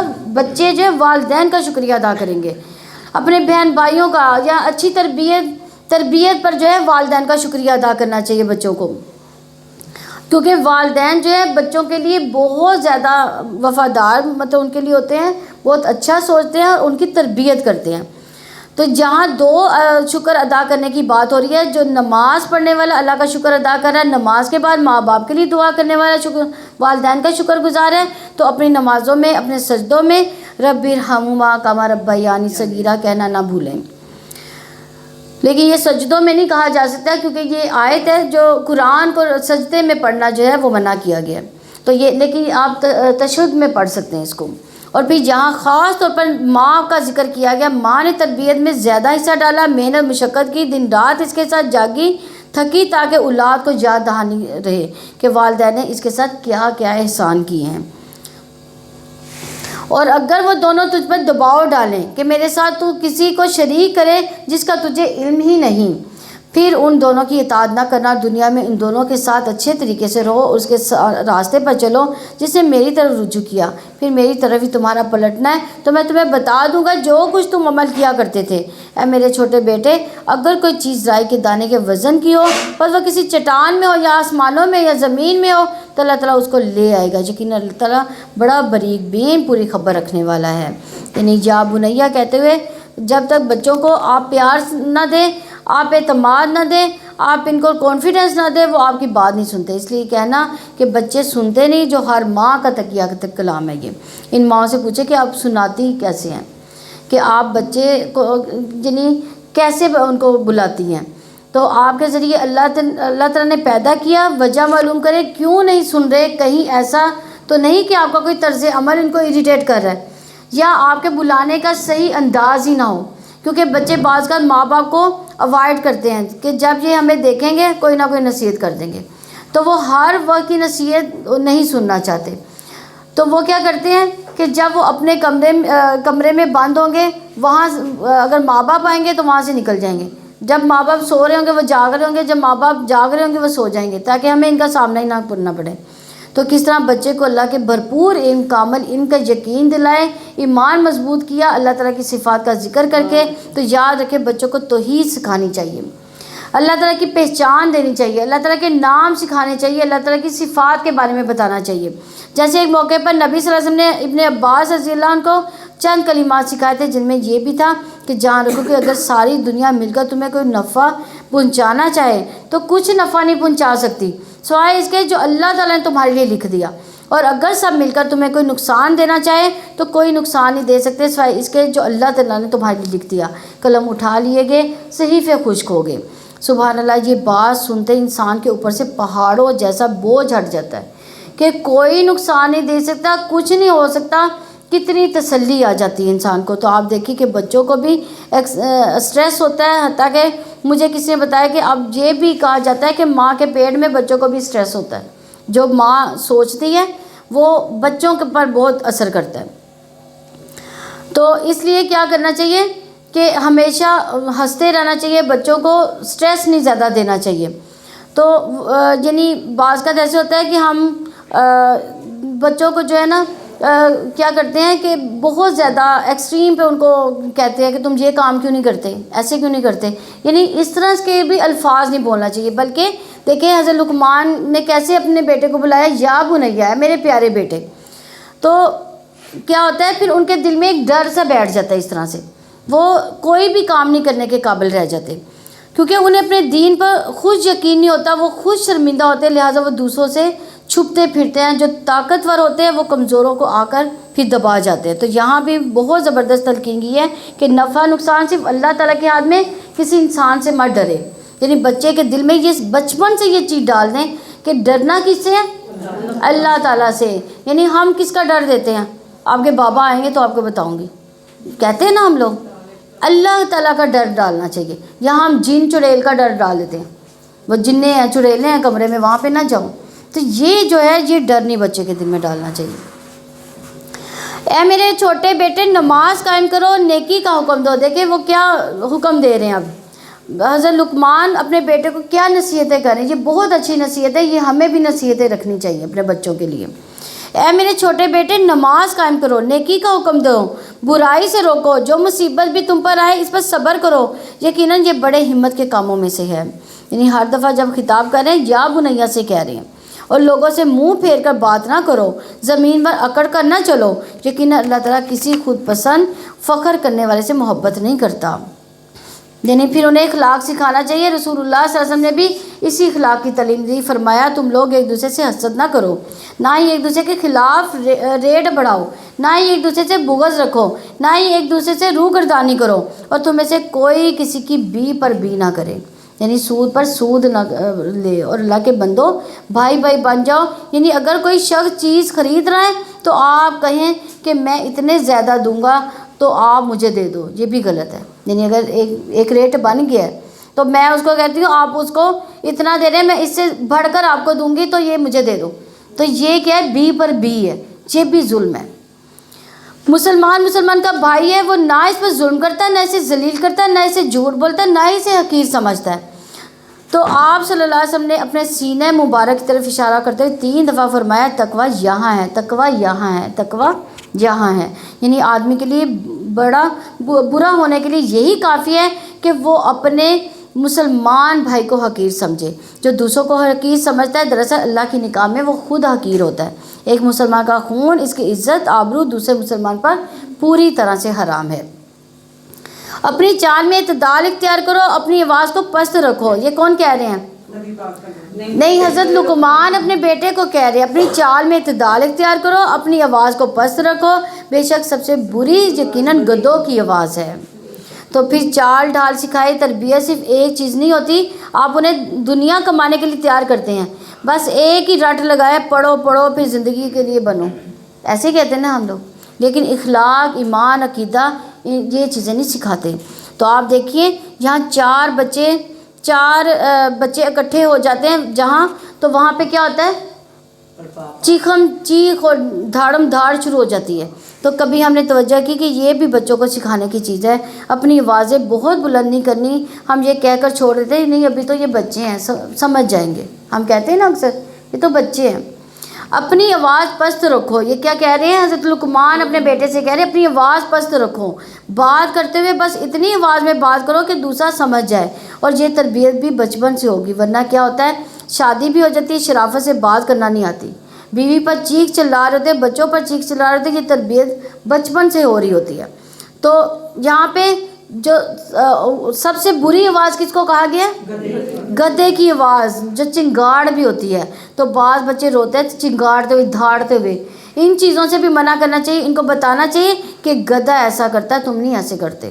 نبی صلی اللہ علیہ وسلم کا بہترین اخلاق کیا تھا؟ وہ بازاروں میں شور نہیں مچاتے تھے، برائی کا بدلہ برائی سے نہیں دیتے تھے بلکہ معاف کر دیتے تھے، درگزر کرتے تھے۔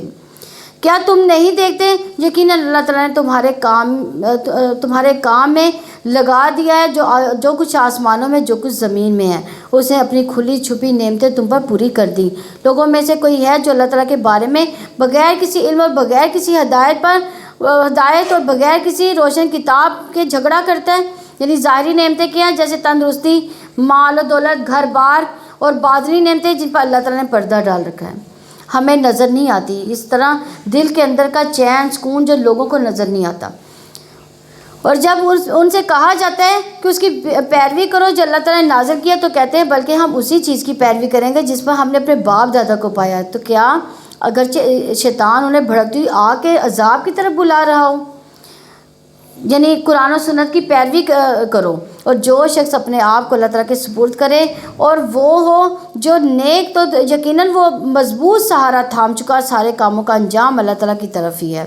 اور جس نے کفر کیا تو اس کا کفر آپ کو غم زدہ نہ کرے، ان سب کو ہماری طرف لوٹ کر آنا ہے، پھر جو کچھ انہوں نے کہا ہم انہیں بتا دیں گے، یقیناً اللہ تعالیٰ سینوں والی باتوں کو خوب جاننے والا ہے۔ ہم انہیں بہت تھوڑا سامان دے رہے ہیں، پھر ہم انہیں ایک بہت سخت عذاب کی طرف مجبور کر کے لے جائیں گے، اور یقیناً اگر آپ ان سے پوچھیں کہ آسمانوں اور زمین میں کس نے پیدا کیا تو وہ ضرور کہیں گے اللہ تعالیٰ نے۔ آپ کہتے ہیں سب تعریف اللہ تعالیٰ کے لیے، بلکہ ان کے اکثر لوگ نہیں جانتے۔ یعنی بہت سے لوگ اللہ تعالیٰ کی تعریف کرتے ہی نہیں، اگر انہیں یہ پتہ ہوتا کہ تعریف اللہ تعالیٰ کے لیے تو وہ تعریف کرنے میں دیر نہ لگاتے۔ اللہ تعالیٰ ہی کے لیے جو کچھ آسمانوں اور زمین میں ہے، یقیناً اللہ تعالیٰ بڑا بے نیاز بے حد خوبیوں والا ہے۔ اور اگر واقعتاً روئے زمین کے تمام درختوں کی کلمے ہو، تمام سمندر اس کی سیاہی ہو، اس کے بعد 7 سمندر اور تب بھی اللہ تعالیٰ کی باتیں ختم نہ ہوں گی۔ یقیناً اللہ تعالیٰ سب پر غالب بڑی حکمت والا ہے۔ تم سب انسانوں کو پیدا کرنا، تمہارا دوبارہ اٹھانا ایک ہی نفس جیسا ہے۔ یقیناً اللہ تعالیٰ سب کچھ سننے والا، سب کچھ دیکھنے والا ہے۔ کیا آپ نے نہیں دیکھا کہ بے شک اللہ تعالیٰ رات کو دن میں داخل کرتا ہے، دن کو رات میں داخل کرتا ہے، اسے سورج اور چاند کو کام میں لگا دیا، سب ایک مدت مقرر تک چلتے جا رہے ہیں۔ یقیناً اللہ تعالیٰ ان سے پوری طرح باخبر ہے جو تم عمل کرتے ہو۔ یہ اس لیے ہے کہ یقیناً وہی اللہ تعالیٰ حق ہے، یقیناً اس کے سوا جن کو وہ پکارتے ہیں وہی باطل ہے۔ یقیناً اللہ تعالیٰ ہی بے حد بلند بے حد بڑا ہے۔ کہ آپ نہیں دیکھتے کہ یقیناً کشتی سمندر میں اللہ کے فضل سے چلتی ہے تاکہ وہ تمہیں اپنی کچھ نشانیاں دکھائے۔ بلا شبہ اس میں ہر بڑے صبر کرنے والے، بڑے شکر کرنے والے کے لیے یقیناً بہت سی نشانیاں ہیں۔ یعنی یاد رکھیے سمندر میں سفر میں جو ہے کس طرح ستارے نظر آتے ہیں، وہ خشکی پر نظر نہیں آتے، کیونکہ عموماً خشکی پر بہت سی روشنی آتی ہے، وہ مانند پڑ جاتے ہیں اور وہ روشنیاں نظر نہیں آتی۔ اس طرح سورج کا نکلنا، غروب ہونا، پھر طرح طرح کی جگہوں کا مشاہدہ ہونا کرنا، یہ اللہ سبحانہ و تعالیٰ کی نشانیوں میں سے ہے، نشانیاں ہیں۔ تو ہر صابر شاکر کے لیے، کیونکہ ان چیزوں کے لیے محنت بھی کرنا پڑتی ہے۔ آنکھیں بند کر کے سو کر بھی انسان سفر گزار سکتا ہے، لیکن غور و فکر کرتے ہوئے بھی انسان سفر کرتا ہے۔ اور جب انہیں کوئی موت صاحبانوں جیسی ڈھانپ لیتی ہے تو وہ اللہ تعالیٰ کو پکارتے ہیں، وہ دین کو اسی لیے خالص کرنے والے ہوتے ہیں۔ پھر جب وہ انہیں خشکی طرف بچا کر لے آتا ہے تو ان میں سے کچھ ہی سیدھے راستے پر قائم رہنے والے ہیں۔ انہیں انکار کرتا ہماری آیات کو مگر جو نہایت عہد توڑنے والا بے حد ناشکرا ہے۔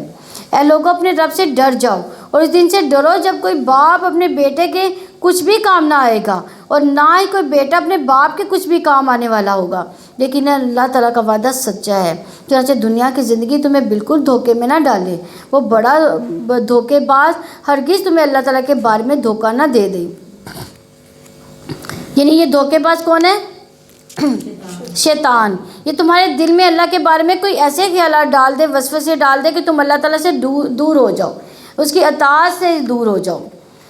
یقیناً اللہ تعالیٰ کے پاس ہی قیامت کا علم ہے، وہی بارش برساتا ہے اور وہ جانتا ہے جو کچھ رحموں میں ہے۔ کوئی شک نہیں جانتا کہ کل وہ کیا کمائی کرے گا، اور کوئی شک نہیں جانتا کہ وہ کس زمین میں مرے گا۔ یقیناً اللہ تعالیٰ ہی سب کچھ جاننے والا، پوری خبر رکھنے والا ہے۔ سورہ سجدہ مکی ہے، اس میں 30 آیات اور 3 رکوع ہیں۔ نبی صلی اللہ علیہ وسلم اس وقت تک نہیں سوتے تھے جب تک کہ سورہ سجدہ اور تبارک الذی نہ پڑھ لیں۔ تبارک الذی کون سی صورت ہے؟ سورہ ملک۔ اسی طرح نبی صلی اللہ علیہ وسلم جمعے کے دن فجر کی نماز میں فرضوں میں کیا پڑھتے تھے؟ سورہ سجدہ اور سورۃ دہر۔ یہ اس صورت کی فضیلت ہے۔ تو اللہ تعالیٰ کے نام سے جو وسیع رحمت والا، نہایت رحم والا ہے۔ الف لام میم، اس کتاب کا نازل کرنا جس میں کوئی شک نہیں جہانوں کے رب کی طرف سے ہے، یا وہ لوگ کہتے ہیں کہ اس نے یہ گھڑ رکھا ہے، بلکہ وہ تیرے رب کی جناب سے حق ہے، تاکہ آپ خبردار کریں ایسی قوم کو جن کے پاس آپ سے پہلے کوئی خبردار کرنے والا نہیں آیا، تاکہ وہ ہدایت پا جائیں۔ اللہ تعالیٰ ہی جس نے آسمان و زمین کو ان دونوں کے درمیان کو 6 دنوں میں پیدا کیا، پھر وہ عرش پر بلند ہوا، اس کے سوا تمہارا نہ کوئی سرپرست ہے نہ کوئی سفارشی، تو کیا تم نصیحت حاصل نہیں کرتے؟ وہ آسمان سے زمین تک ہر کام کی تدبیر کرتا ہے، پھر وہ کام ایک دن میں اس کی طرف اوپر جاتا ہے جس کی مقدار 1000 سال ہے، اس میں سے جو تم شمار کرتے ہو۔ یعنی قرآن و سنت سے ہمیں دونوں کی لینتھ مختلف اوقات میں پتہ چلتی ہے۔ قیامت کے دن 50,000 سال کے برابر ہے، اور فرشتے جس طرح آسمان زمین کے بیچ میں آتے جاتے ہیں، اگر انسان کو اس طرح آنا جانا پڑے تو اسے کتنا ٹائم لگے گا؟ 1000 سال لگیں گے اس کو. تو وہی ہر غائب اور حاضر کا جاننے والا، سب پر غائب نہایت رحم والا ہے، جس نے ہر چیز کو اچھا بنایا، جو اس نے پیدا کی. اور اس نے انسان کی تخلیق کی ابتدا تھوڑے سے گارے سے کی، پھر اس نے اس کی نسل ایک حقیر پانی کے خلاصے سے بنائی، پھر اس کو درست کیا اور اس نے اس میں اپنی پھونک ماری. اس نے تمہارے کان، آنکھیں، دل بنائے، تو تم لوگ بہت کم شکر ادا کرتے ہو. یعنی تم اپنی جسمانی قوتوں سے بھرپور فائدہ نہیں اٹھاتے. تو ہمیں اللہ سے اپنے بدن کی عافیت بھی مانگنی چاہیے. کیسے؟ اللہم عافنی فی بدنی، اللہم عافنی فی سمعی، اللہم عافنی فی بصری، لا الہ الا انت. یہ کب مانگتے ہیں؟ صبح و شام 3 دفعہ یہ دعا لازمی پڑھا کریں. اے اللہ مجھے میرے بدن میں عافیت عطا فرما، مجھے میری سماعت میں عافیت عطا فرما، اللہ مجھے میری بصارت میں عافیت فرما، تیرے سوا کوئی معبود نہیں. اسی طرح بدنی نعمتوں سے فائدہ اٹھانے کے لیے دعا کرنی چاہیے کہ یا اللہ ہم اپنے جسم سے بھرپور فائدہ اٹھائیں. یعنی دنیا کے کام کاج بھی کریں، آخرت کے لیے بھی نیک عمل زیادہ سے زیادہ کریں، کیونکہ جب انسان کی صحت اچھی نہیں ہوتی تو انسان کچھ کرنے کے قابل نہیں ہوتا، حتیٰ کہ نماز روزے سے بھی عاجز آ جاتا ہے. کسی کی خدمت کرنا تو دور کی بات ہوتی ہے. ابو ہریرہ رضی اللہ عنہ سے روایت ہے کہ رسول اللہ صلی اللہ علیہ وسلم یہ دعا کیا کرتے تھے، اے اللہ مجھے میری سماعت، میری بصارت سے فائدہ پہنچا، انہیں میرا وارث بنا دے، یعنی میں مر بھی جاؤں تو ان کے ذریعے جو میں نے کام کیے ہوں بعد میں بھی مجھے صدقہ جاریہ بنے میرے لیے. اسی طرح یہ میری زندگی تک انہیں باقی رکھ، اور مجھ پر جو ظلم کرے اس کے خلاف میری مدد فرما، ان سے میرا بدلہ لے لے. یعنی میں اپنے معاملات تیرے سپرد کرتا ہوں. انہوں نے کہا کیا جب ہم زمین میں گم ہو جائیں گے کیا واقعی ہم ضرور نئی پیدائش میں ہوں گے، بلکہ وہ اپنے رب کی ملاقات کا انکار کرنے والے ہیں. آپ کہہ دیں کہ موت کا فرشتہ جو تم پر مقرر کیا گیا تمہیں قبض کر لے گا، چنانچہ تم اپنے رب کی جناب میں لوٹائے جاؤ گے. یعنی ہم سب کی موت کا وقت بھی، جسے جان نکالنی ہے، وہ بھی طے ہو چکا. تو آپ دیکھیں راس ہوتے ہوئے کہ انسان یہ سورہ پڑھے، معنوں کو جانے تو دل پر عجب جو ہے وہ سما طاری ہو جائے گا. اور کاش آپ دیکھیں جب مجرم اپنے رب کے سامنے سر جھکائے ہوئے ہوں گے، اے ہمارے رب ہم نے دیکھ لیا، ہم نے سن لیا، چنانچہ ہمیں واپس بھیج دے، ہم نیک عمل کریں. بلا شبہ ہم یقین کرنے والے ہیں، اور اگر ہم چاہتے تو ہر نفس کو اس کی ہدایت دیتے، لیکن میری طرف سے بات سچ ثابت ہو گئی، میں ایسے جنوں اور انسانوں سب سے جہنم کو بھر دوں گا. سو اب مزہ چکھو، کیونکہ تم نے اپنے اس دن کی ملاقات کو بھلا دیا، ہم نے بھی یقیناً تمہیں بھلا دیا، اور ہمیشہ کی عذاب کا مزہ چکھو اس وجہ سے کہ جو تم عمل کیا کرتے تھے. یقیناً ہماری آیات پر تو وہی ایمان لاتے ہیں، جب انہیں ان کے ذریعے نصیحت کی جاتی ہے تو وہ سجدہ کرتے ہوئے گر جاتے ہیں، وہ اپنے رب کی حمد کے ساتھ تسبیح کرتے ہیں، وہ تکبر نہیں کرتے. تو یہاں خاص صفات بیان کی گئی ہے کن کی؟ مومنوں کی. وہ جسمانی لذتوں، مال پر اللہ تعالیٰ کے قرب کو ترجیح دیتے ہیں، یعنی نیند بھی قربان کرتے ہیں، بستروں سے اٹھ کر نوافل پڑھتے ہیں. اسی طرح مال محنت سے کماتے ہیں تو اسے خرچ کہاں کرتے ہیں؟ اللہ کے راستے میں، کیونکہ ان دو چیزوں سے، نیند قربان کرنے سے اور مال قربان کرنے سے اللہ کا قرب نصیب ہوتا ہے. لیکن ہم نے انہی چیزوں کو اپنا ساتھ رکھا ہوا ہے، جس کے نتیجے میں ایمان کی حلاوت اور لذت محسوس نہیں ہوتی. ان کے پہلو بستروں سے الگ ہی رہتے ہیں، وہ اپنے رب کو خوف اور امید سے پکارتے ہیں، جو ہم نے انہیں رزق دیا ان میں سے وہ خرچ کرتے ہیں. چنانچہ کوئی شخص نہیں جانتا ان کے لیے آنکھوں کی ٹھنڈک میں کیا چھپا رکھا ہے کہ اس عمل کے بدلے میں جو وہ کرتے تھے. یعنی رات کی عبادت چھپی ہوئی عبادت ہوتی ہے تو اجر بھی چھپا ہوا ہے اس کا. تو چھپا کر کیے گئے اعمال کے بدلے میں مخفی نعمتیں ان کو ملیں گی، جن کو کسی نے دیکھا نہیں ہوگا، نہ کسی آنکھ نے دیکھا، نہ کسی دل میں اس کا خیال ہی گزرا. یاد رکھیے جو اعلیٰ درجے کی جنت ہے وہ اعلیٰ درجے کی جنتیوں کے لیے ہے، اس کا کسی کو نہیں پتہ، کوئی اور نہیں اس کو دیکھے گا. موسیٰ علیہ السلام نے اپنے رب سے پوچھا جنت میں سب سے کم درجے کا جنتی کون ہوگا؟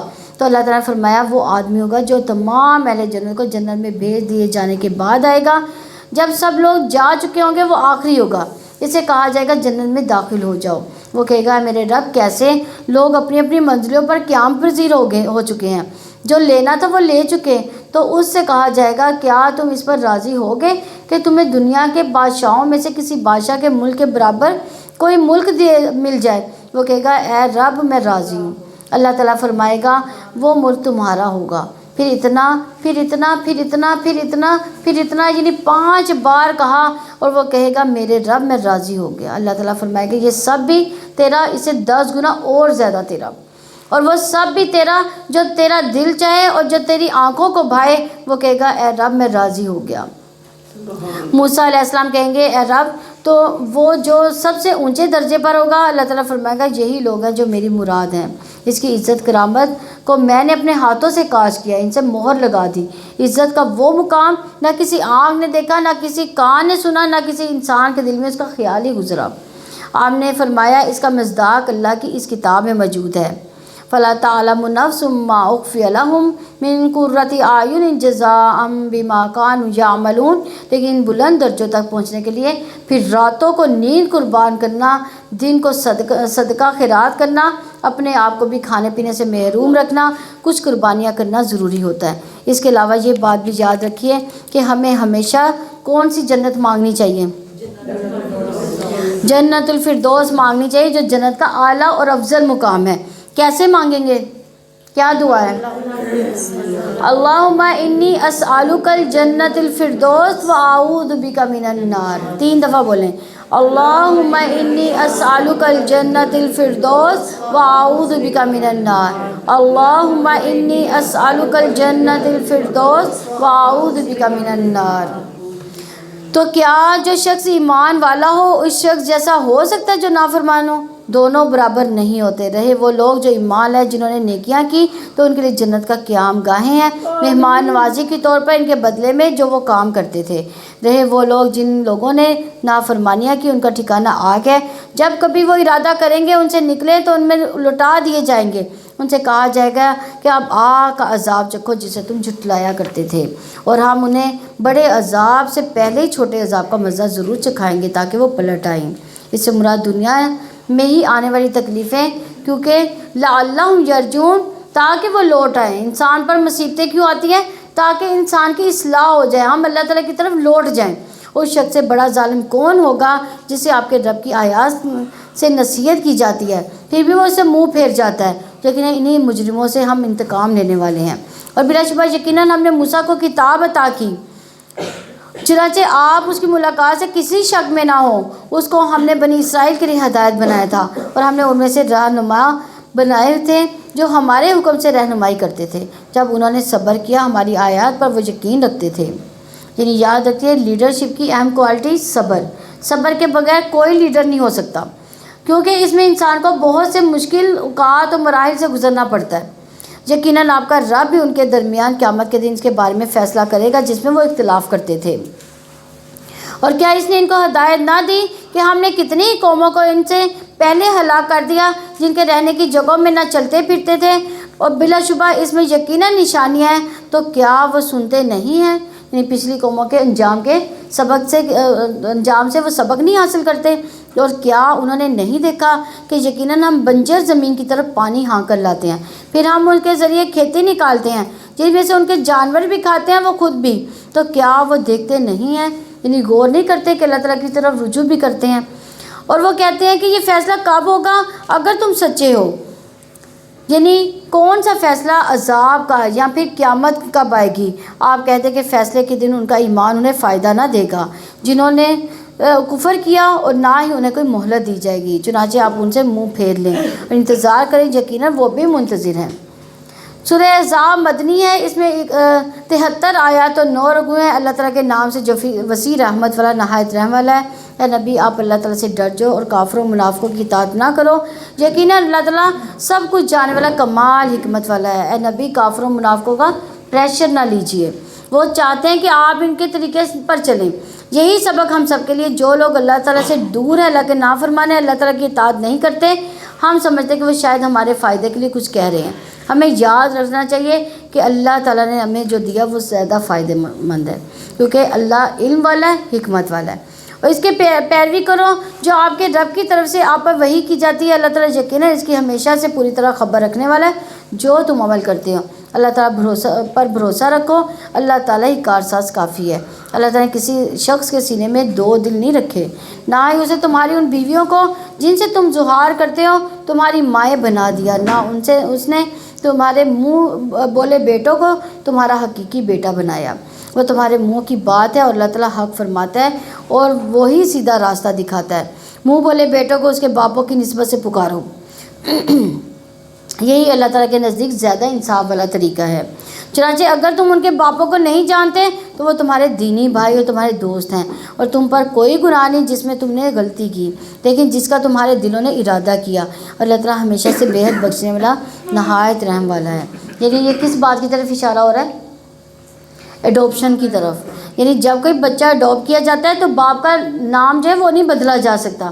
اگر نام معلوم ہو تو فرضی نام رکھ لینا چاہیے۔ یہاں بہت اہم مسئلہ پتہ چل رہا ہے کہ اڈاپشن کی وجہ سے ولدیت نہیں بدلنی چاہیے۔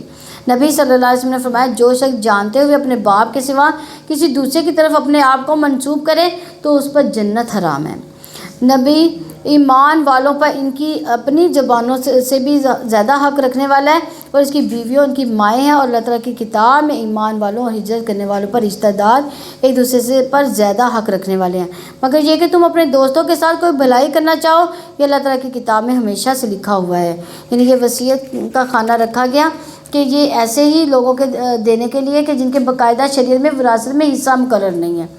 یعنی جو وراثت میں حصہ مقرر ہے ان کو تو ہم ان کے لیے وصیت نہیں چھوڑ سکتے، لیکن جن کا وراثت میں حصہ نہیں ہے لیکن آپ کو پتہ ہے کہ اس کو وراثت نہیں ملے گی، لیکن وہ مسکین غریب ہے تو اس کے لیے جو ہے اس کے لیے وصیت کی جا سکتی ہے۔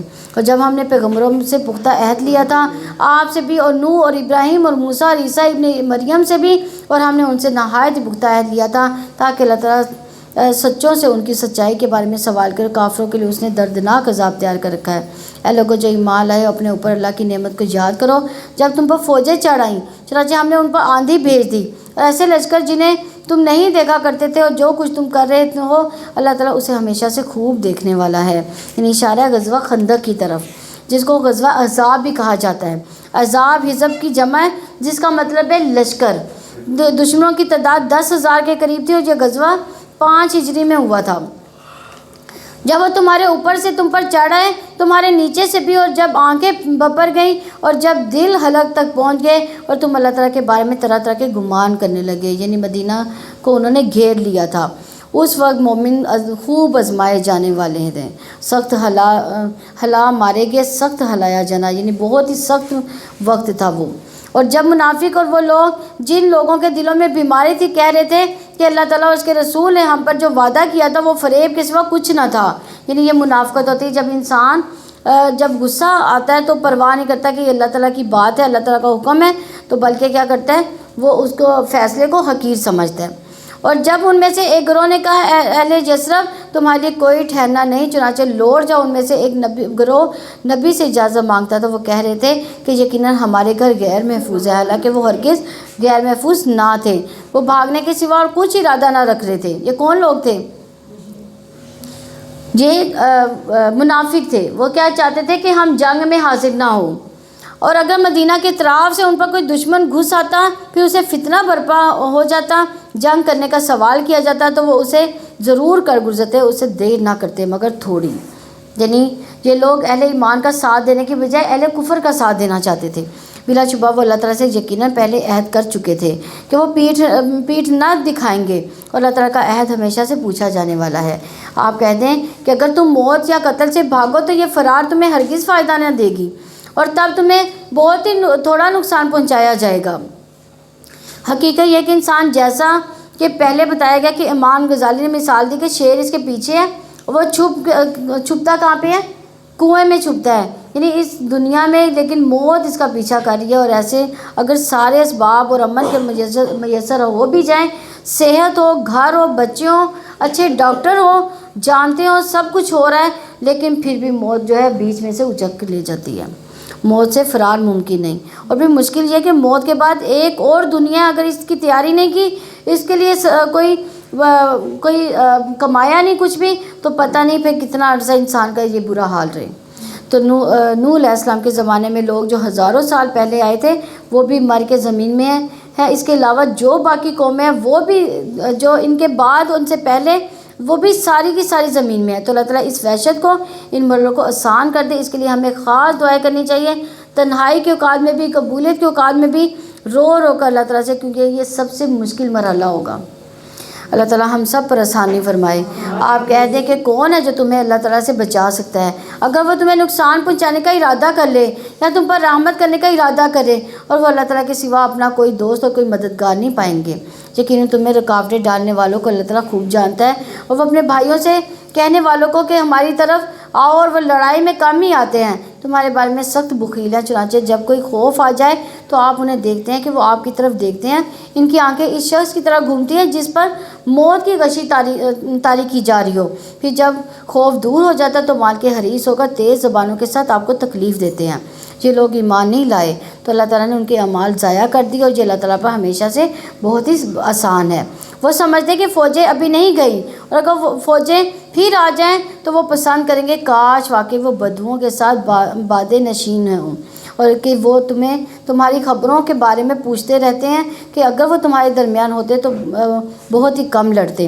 بلا شبہ یقیناً تمہارے لیے اللہ کے رسول میں ہمیشہ سے بہترین نمونہ ہے ہر اس شخص کے لیے جو اللہ تعالیٰ اور آخرت کے دن پر امید رکھتا ہو اور اللہ تعالیٰ کو کثرت سے یاد کرتا ہو۔ یعنی نبی صلی اللہ علیہ وسلم کی ذات صرف عبادات میں ہی نہیں، اخلاق میں، ایمان میں، دنیا آخرت کے سارے معاملات میں ہمارے لیے نمونہ ہے، لیکن ہمیں دیکھنا چاہیے کہ ہم ان کے نمونے کو کتنا فالو اپ کرتے ہیں۔ یعنی بعض کا بات جو ہے یعنی کیا کرتے ہیں کہ ہم کتنا جو ہے اپنی زندگیوں میں نبی صلی اللہ علیہ وسلم کے احکامات پر عمل کرنے کے لیے دیکھتے ہیں۔ آپ دیکھیں کہ ہم نے کتنی حدیثیں پڑھ رکھی ہیں، کتنی ہمیں یاد ہے، اور ہمیں کتنا پتہ ہے کہ نبی صلی اللہ علیہ وسلم کی زندگی کس طرح سے گزری ہے۔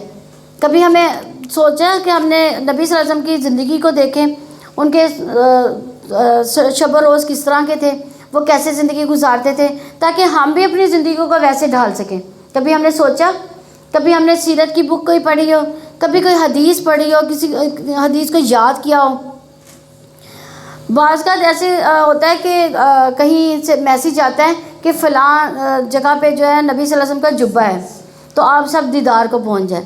تو کیا ہوتا ہے، لوگ ایسے دھڑا دھڑ جو ہے وہ دیدار کے لیے پہنچ جاتے ہیں۔ کیا نبی صلی اللہ علیہ وسلم کا جبہ اتنے 100 سال کے بعد بھی کیا وہ اس حالت میں ہوگا؟ یہ کیسے ممکن ہو سکتا ہے؟ ہم یہ نہیں دیکھتے کہ نبی صلی اللہ علیہ وسلم کی سنت کیا ہے، ان کا میسج کیا ہے۔ ہم میسج کو نہیں دیکھتے، لیکن جب ایسی کوئی بات ہو رہی ہے تو ہم دھڑا دھڑ بھاگ جاتے ہیں اس کے پیچھے، لیکن ہم سیرت کو نہیں پڑھتے جو ہمارے پاس ہے، جو ہمارے پاس نمونہ ہے نبی صلی اللہ علیہ وسلم کی زندگی کا نمونہ۔ ہمیں اس کو دیکھنا چاہیے کہ نبی صلی اللہ علیہ وسلم ہمارے لیے پیغام کیا چھوڑ کے گئے ہیں، ہمیں زندگی اپنی کس طرح سے ڈالنی چاہیے، ہماری زندگیاں کس طرح سے گزرنی چاہیے، ہمارے صبح و شام کس طرح سے ہونے چاہیے۔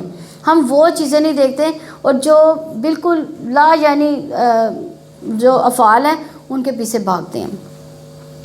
اور جب ایمان والوں نے فوجوں کو دیکھا تو انہوں نے کہا کہ یہ وہی چیز ہے جس کا اللہ تعالیٰ اس کے رسول نے ہم سے وعدہ کیا تھا۔ اللہ تعالیٰ اس کے رسول نے سچ کہا، اس چیز نے اس کے ایمان اور اطاعت میں اضافہ ہی کیا۔ یعنی 10,000 کے قریب تھے، سارا عرب اٹھ کر آ گیا، لشکروں کو دیکھ کر کیا کہنے لگے، یہ تو وہی ہے جس کا ہم سے اللہ اور اس کے رسول نے ہم سے وعدہ کیا تھا۔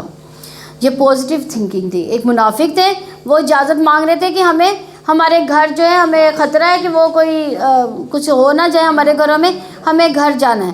اور یہ ایمان والے پازیٹیو تھنک ہے ان کی، وہ کہہ رہے ہیں کہ فوجوں کو دیکھ رہے ہیں، وہ کہہ رہے ہیں یہ تو وہی ہے جو اللہ تعالیٰ نے ہم سے وعدہ کیا تھا۔ تو ہمیں بھی غور کرنا چاہیے کہ مشکل وقت ہمارے ایمان میں اضافہ کرتا ہے یا پہلا بھی ایمان چلا جاتا ہے۔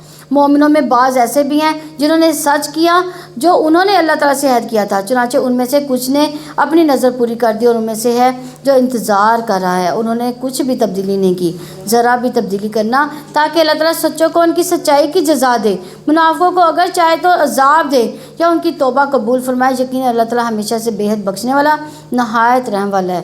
تو یاد رکھیے، اگر انسان توبہ کرتا ہے تو پھر اسے توبہ کی قبولیت کی امید بھی رکھنی چاہیے۔ اور کیا امید رکھنی چاہیے؟ کہ اگر ہم اللہ سے توبہ کریں گے تو اللہ تعالیٰ قبول کرے گا، کیونکہ بہت سے لوگ جب گناہوں کے بوجھ میں دب جاتے ہیں تو وہ یہ چیز بھول جاتے ہیں اور کہتے ہیں کہ اللہ ہماری نہیں سنتا، ہمیں نہیں اللہ تعالیٰ بخشے گا۔ نہ اپنے بارے میں نہ کسی کے بارے میں ایسا منفی جملہ نہ نکالیں، قطعاً نہ یہ نہ کہیں کہ کیونکہ بخشنے والا کون ہے؟ اللہ تعالیٰ، جو مالک یوم الدین ہے، بدلے کے دن کا مالک ہے۔ اور جن لوگوں نے کفر کیا اللہ تعالیٰ انہیں ان کے غصے کے ساتھ ہی لوٹا دیا، وہ کوئی فائدہ حاصل نہ کر سکے. مومنوں کی طرف سے قتال میں اللہ تعالیٰ کافی ہو گیا. اللہ تعالیٰ ہمیشہ سے بڑی قوت والا، سب پر غالب ہے. یعنی وہ آئے تو تھے مسلمان کو ختم کرنے، لیکن خود نقصان اٹھا کر واپس گئے. یعنی مومنوں کو لڑنے کی ضرورت ہی پیش نہ آئی. اللہ تعالیٰ نے ایسی ہوائیں بھیجی، ایسی آندھی بھیجی جو ان کی رسیوں کو توڑ گئی، جس کے ساتھ انہوں نے جانور باندھے ہوئے تھے. اور اسی طرح ان کی ہانڈیاں الٹ گئی، خیمے الٹ گئے، تتر بتر ہو گئے وہ سارے. اور اہل کتاب میں سے جن لوگوں نے کافروں کی مدد کی، اللہ تعالیٰ ان کے قلعوں سے اتار لایا. اس نے ان کے دلوں میں رعب ڈال دیا. ان کے ایک گروہ کو تم قتل کرتے رہے تھے اور دوسرے گروہ کو تم قید کر رہے تھے. یعنی اہل کتاب میں سے جنہوں نے ان کی مدد کی تھی بنو قریظہ. آگے انشاءاللہ تفصیل پڑھیں گے سورہ حشر میں. اور اس نے تمہیں ان کی زمین کا، ان کے گھروں کا، ان کے مالوں کا، ان کی زمین کا وارث بنا دیا جس کو تم نے پامال نہیں کیا. اللہ تعالیٰ ہمیشہ سے ہر چیز پر پوری قدرت رکھنے والا ہے. اے نبی اپنی بیویوں سے کہہ دو کہ اگر تم دنیا کی زندگی میں اس کی زینت کا ارادہ رکھتی ہو تو آؤ میں تمہیں کچھ مال و متاع دے دوں، اچھے انداز سے تمہیں رخصت کر دوں. اور اگر تم اللہ تعالیٰ اس کے رسول اور آخرت کے گھر کا ارادہ رکھتی ہو تو یقیناً اللہ تعالیٰ تم سے نیکی کرنے والیوں کے لیے بڑا اجر تیار کر رکھا ہے. یعنی یہ ازواج مطہرات کو ترجیح دی جا رہی ہے. انہوں نے کیا چنا تھا؟ اللہ اور اس کا رسول. نبی صلی اللہ علیہ وسلم کی زوجہ عائشہ رضی اللہ عنہ کہتے ہیں کہ رسول اللہ صلی اللہ علیہ وسلم کو جب حکم ہوا کہ وہ اپنی بیویوں کو اختیار دیں تو سب سے پہلے آپ میرے پاس آئے اور فرمایا میں تم سے ایک معاملے کے متعلق کچھ کہنے آیا ہوں. اس معاملے میں جلد بازی نہ کرنا بلکہ اپنے والدین سے مشورہ کر کے جواب دینا، کیونکہ آپ صلی اللہ علیہ وسلم خوب جانتے تھے کہ ان کے والدین حضرت عائشہ رضی اللہ عنہ کو نبی صلی اللہ علیہ وسلم الگ ہونے کا مشورہ نہیں دیں گے. چنانچہ آپ نے فرمایا اللہ عز و جل کا فرمان ہے یا ایھا النبی، یہ پوری آیت انہوں نے پڑھی. میں نے کہا میں اس معاملے میں اپنے والدین سے کیا مشورہ کروں، میں تو اللہ اور اس کے رسول صلی اللہ علیہ وسلم اور آخر کے گھر کو جانتی ہوں. حضرت عائشہ رضی اللہ عنہ کہتی ہیں پھر نبی صلی اللہ علیہ وسلم کی دوسری بیویوں نے بھی یہی جواب دیا جو میں نے دیا تھا. جو آخرت چاہتے ہیں وہ سوچ سمجھ کر چاہتے ہیں، وہ جذباتی کوئی لیکچر سن کر آخرت کی چاہت والے نہیں بن جاتے بلکہ وہ ان کی زندگی کا مستقل حصہ بن جاتی ہے کہ ہمیں ہر کام اپنی آخرت بنانے کے لیے کرنا ہے. تو اگر نبی کی بیویوں کو یہ بات کہی جا رہی ہے تو عام لوگوں کے لیے کیا بات ہو سکتی ہے. اللہ سبحانہ تعالیٰ ہمیں قرآن کو سمجھنے کی توفیق عطا فرمائے اور ان ساری چیزوں سے ہمیں آنکھیں کھول دے تاکہ ہم عمل کرنے والے بن جائیں. آمین. اے نبی کی بیویوں، تم میں سے جو کھلی بے حیائی کا ارتکاب کرے گی اس کا عذاب دگنا کر دیا جائے گا. اور اللہ تعالیٰ پر یہ کام بہت ہی آسان ہے. اللہ تعالیٰ ہمیں اس کی سمجھ عطا فرمائے اور اس پر عمل کرنے والا بنائے. اور اللہ تعالیٰ ہمیں نمازیں پڑھنے والا بنائے اور خشوع اور خضوع کے ساتھ نمازیں عطا فرمائے اور ہمیں اس قرآن کے ساتھ جوڑ دے، اس کو پڑھنے پڑھانے والا بنا دے. اور ہم پر اللہ تعالیٰ اپنے ذکر اذکار آسان فرما دے، قرآن پڑھنا آسان فرما دے، نیکیاں کرنا آسان فرما دے، ہمارے دلوں کو غیبت سے پاک کر دے، ریاکاری سے پاک کر دے، جھوٹ بولنے سے دور کر دے.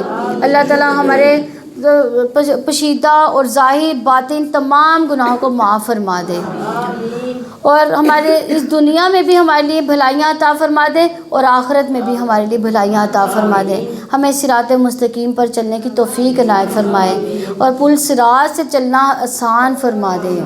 اللہ تعالیٰ ہمیں پل صراط پر ہماری رہنمائی فرما دے، ہمیں دین کی روشنی عطا فرما دے، ہمیں اس دنیا میں اتنی روشنی عطا فرما دے کہ وہاں پہ آخرت میں ہمارے پاس روشنیاں ہو جائیں. قبر کے اندھیروں میں ہمارے لیے روشنیاں فرما دے. اللہ تعالیٰ ہماری مصیبتیں آسان کرے، مصیبتیں دور کرے، ہماری پریشانیاں دور فرمائے. جو بیمار ہے اللہ تعالیٰ ان کی بیماریوں کو صحتوں میں بدل دے. جو بچوں کے بارے میں پریشان ہے اللہ تعالیٰ ان کی بچوں کے بارے میں بھی پریشانیاں دور فرمائے. جو بیٹیوں کے رشتے کے لیے پریشان ہے اللہ تعالیٰ ان کے لیے اچھا بر عطا فرمائے. جو بیٹوں کے روزگار کے لیے پریشان ہے اللہ تعالیٰ ان کو اچھا روزگار عطا فرمائے. سبحانک اللہم و بحمدک نشہد ان لا الہ الا انت نستغفرک و اتوب الیک. السلام علیکم ورحمۃ اللہ وبرکاتہ.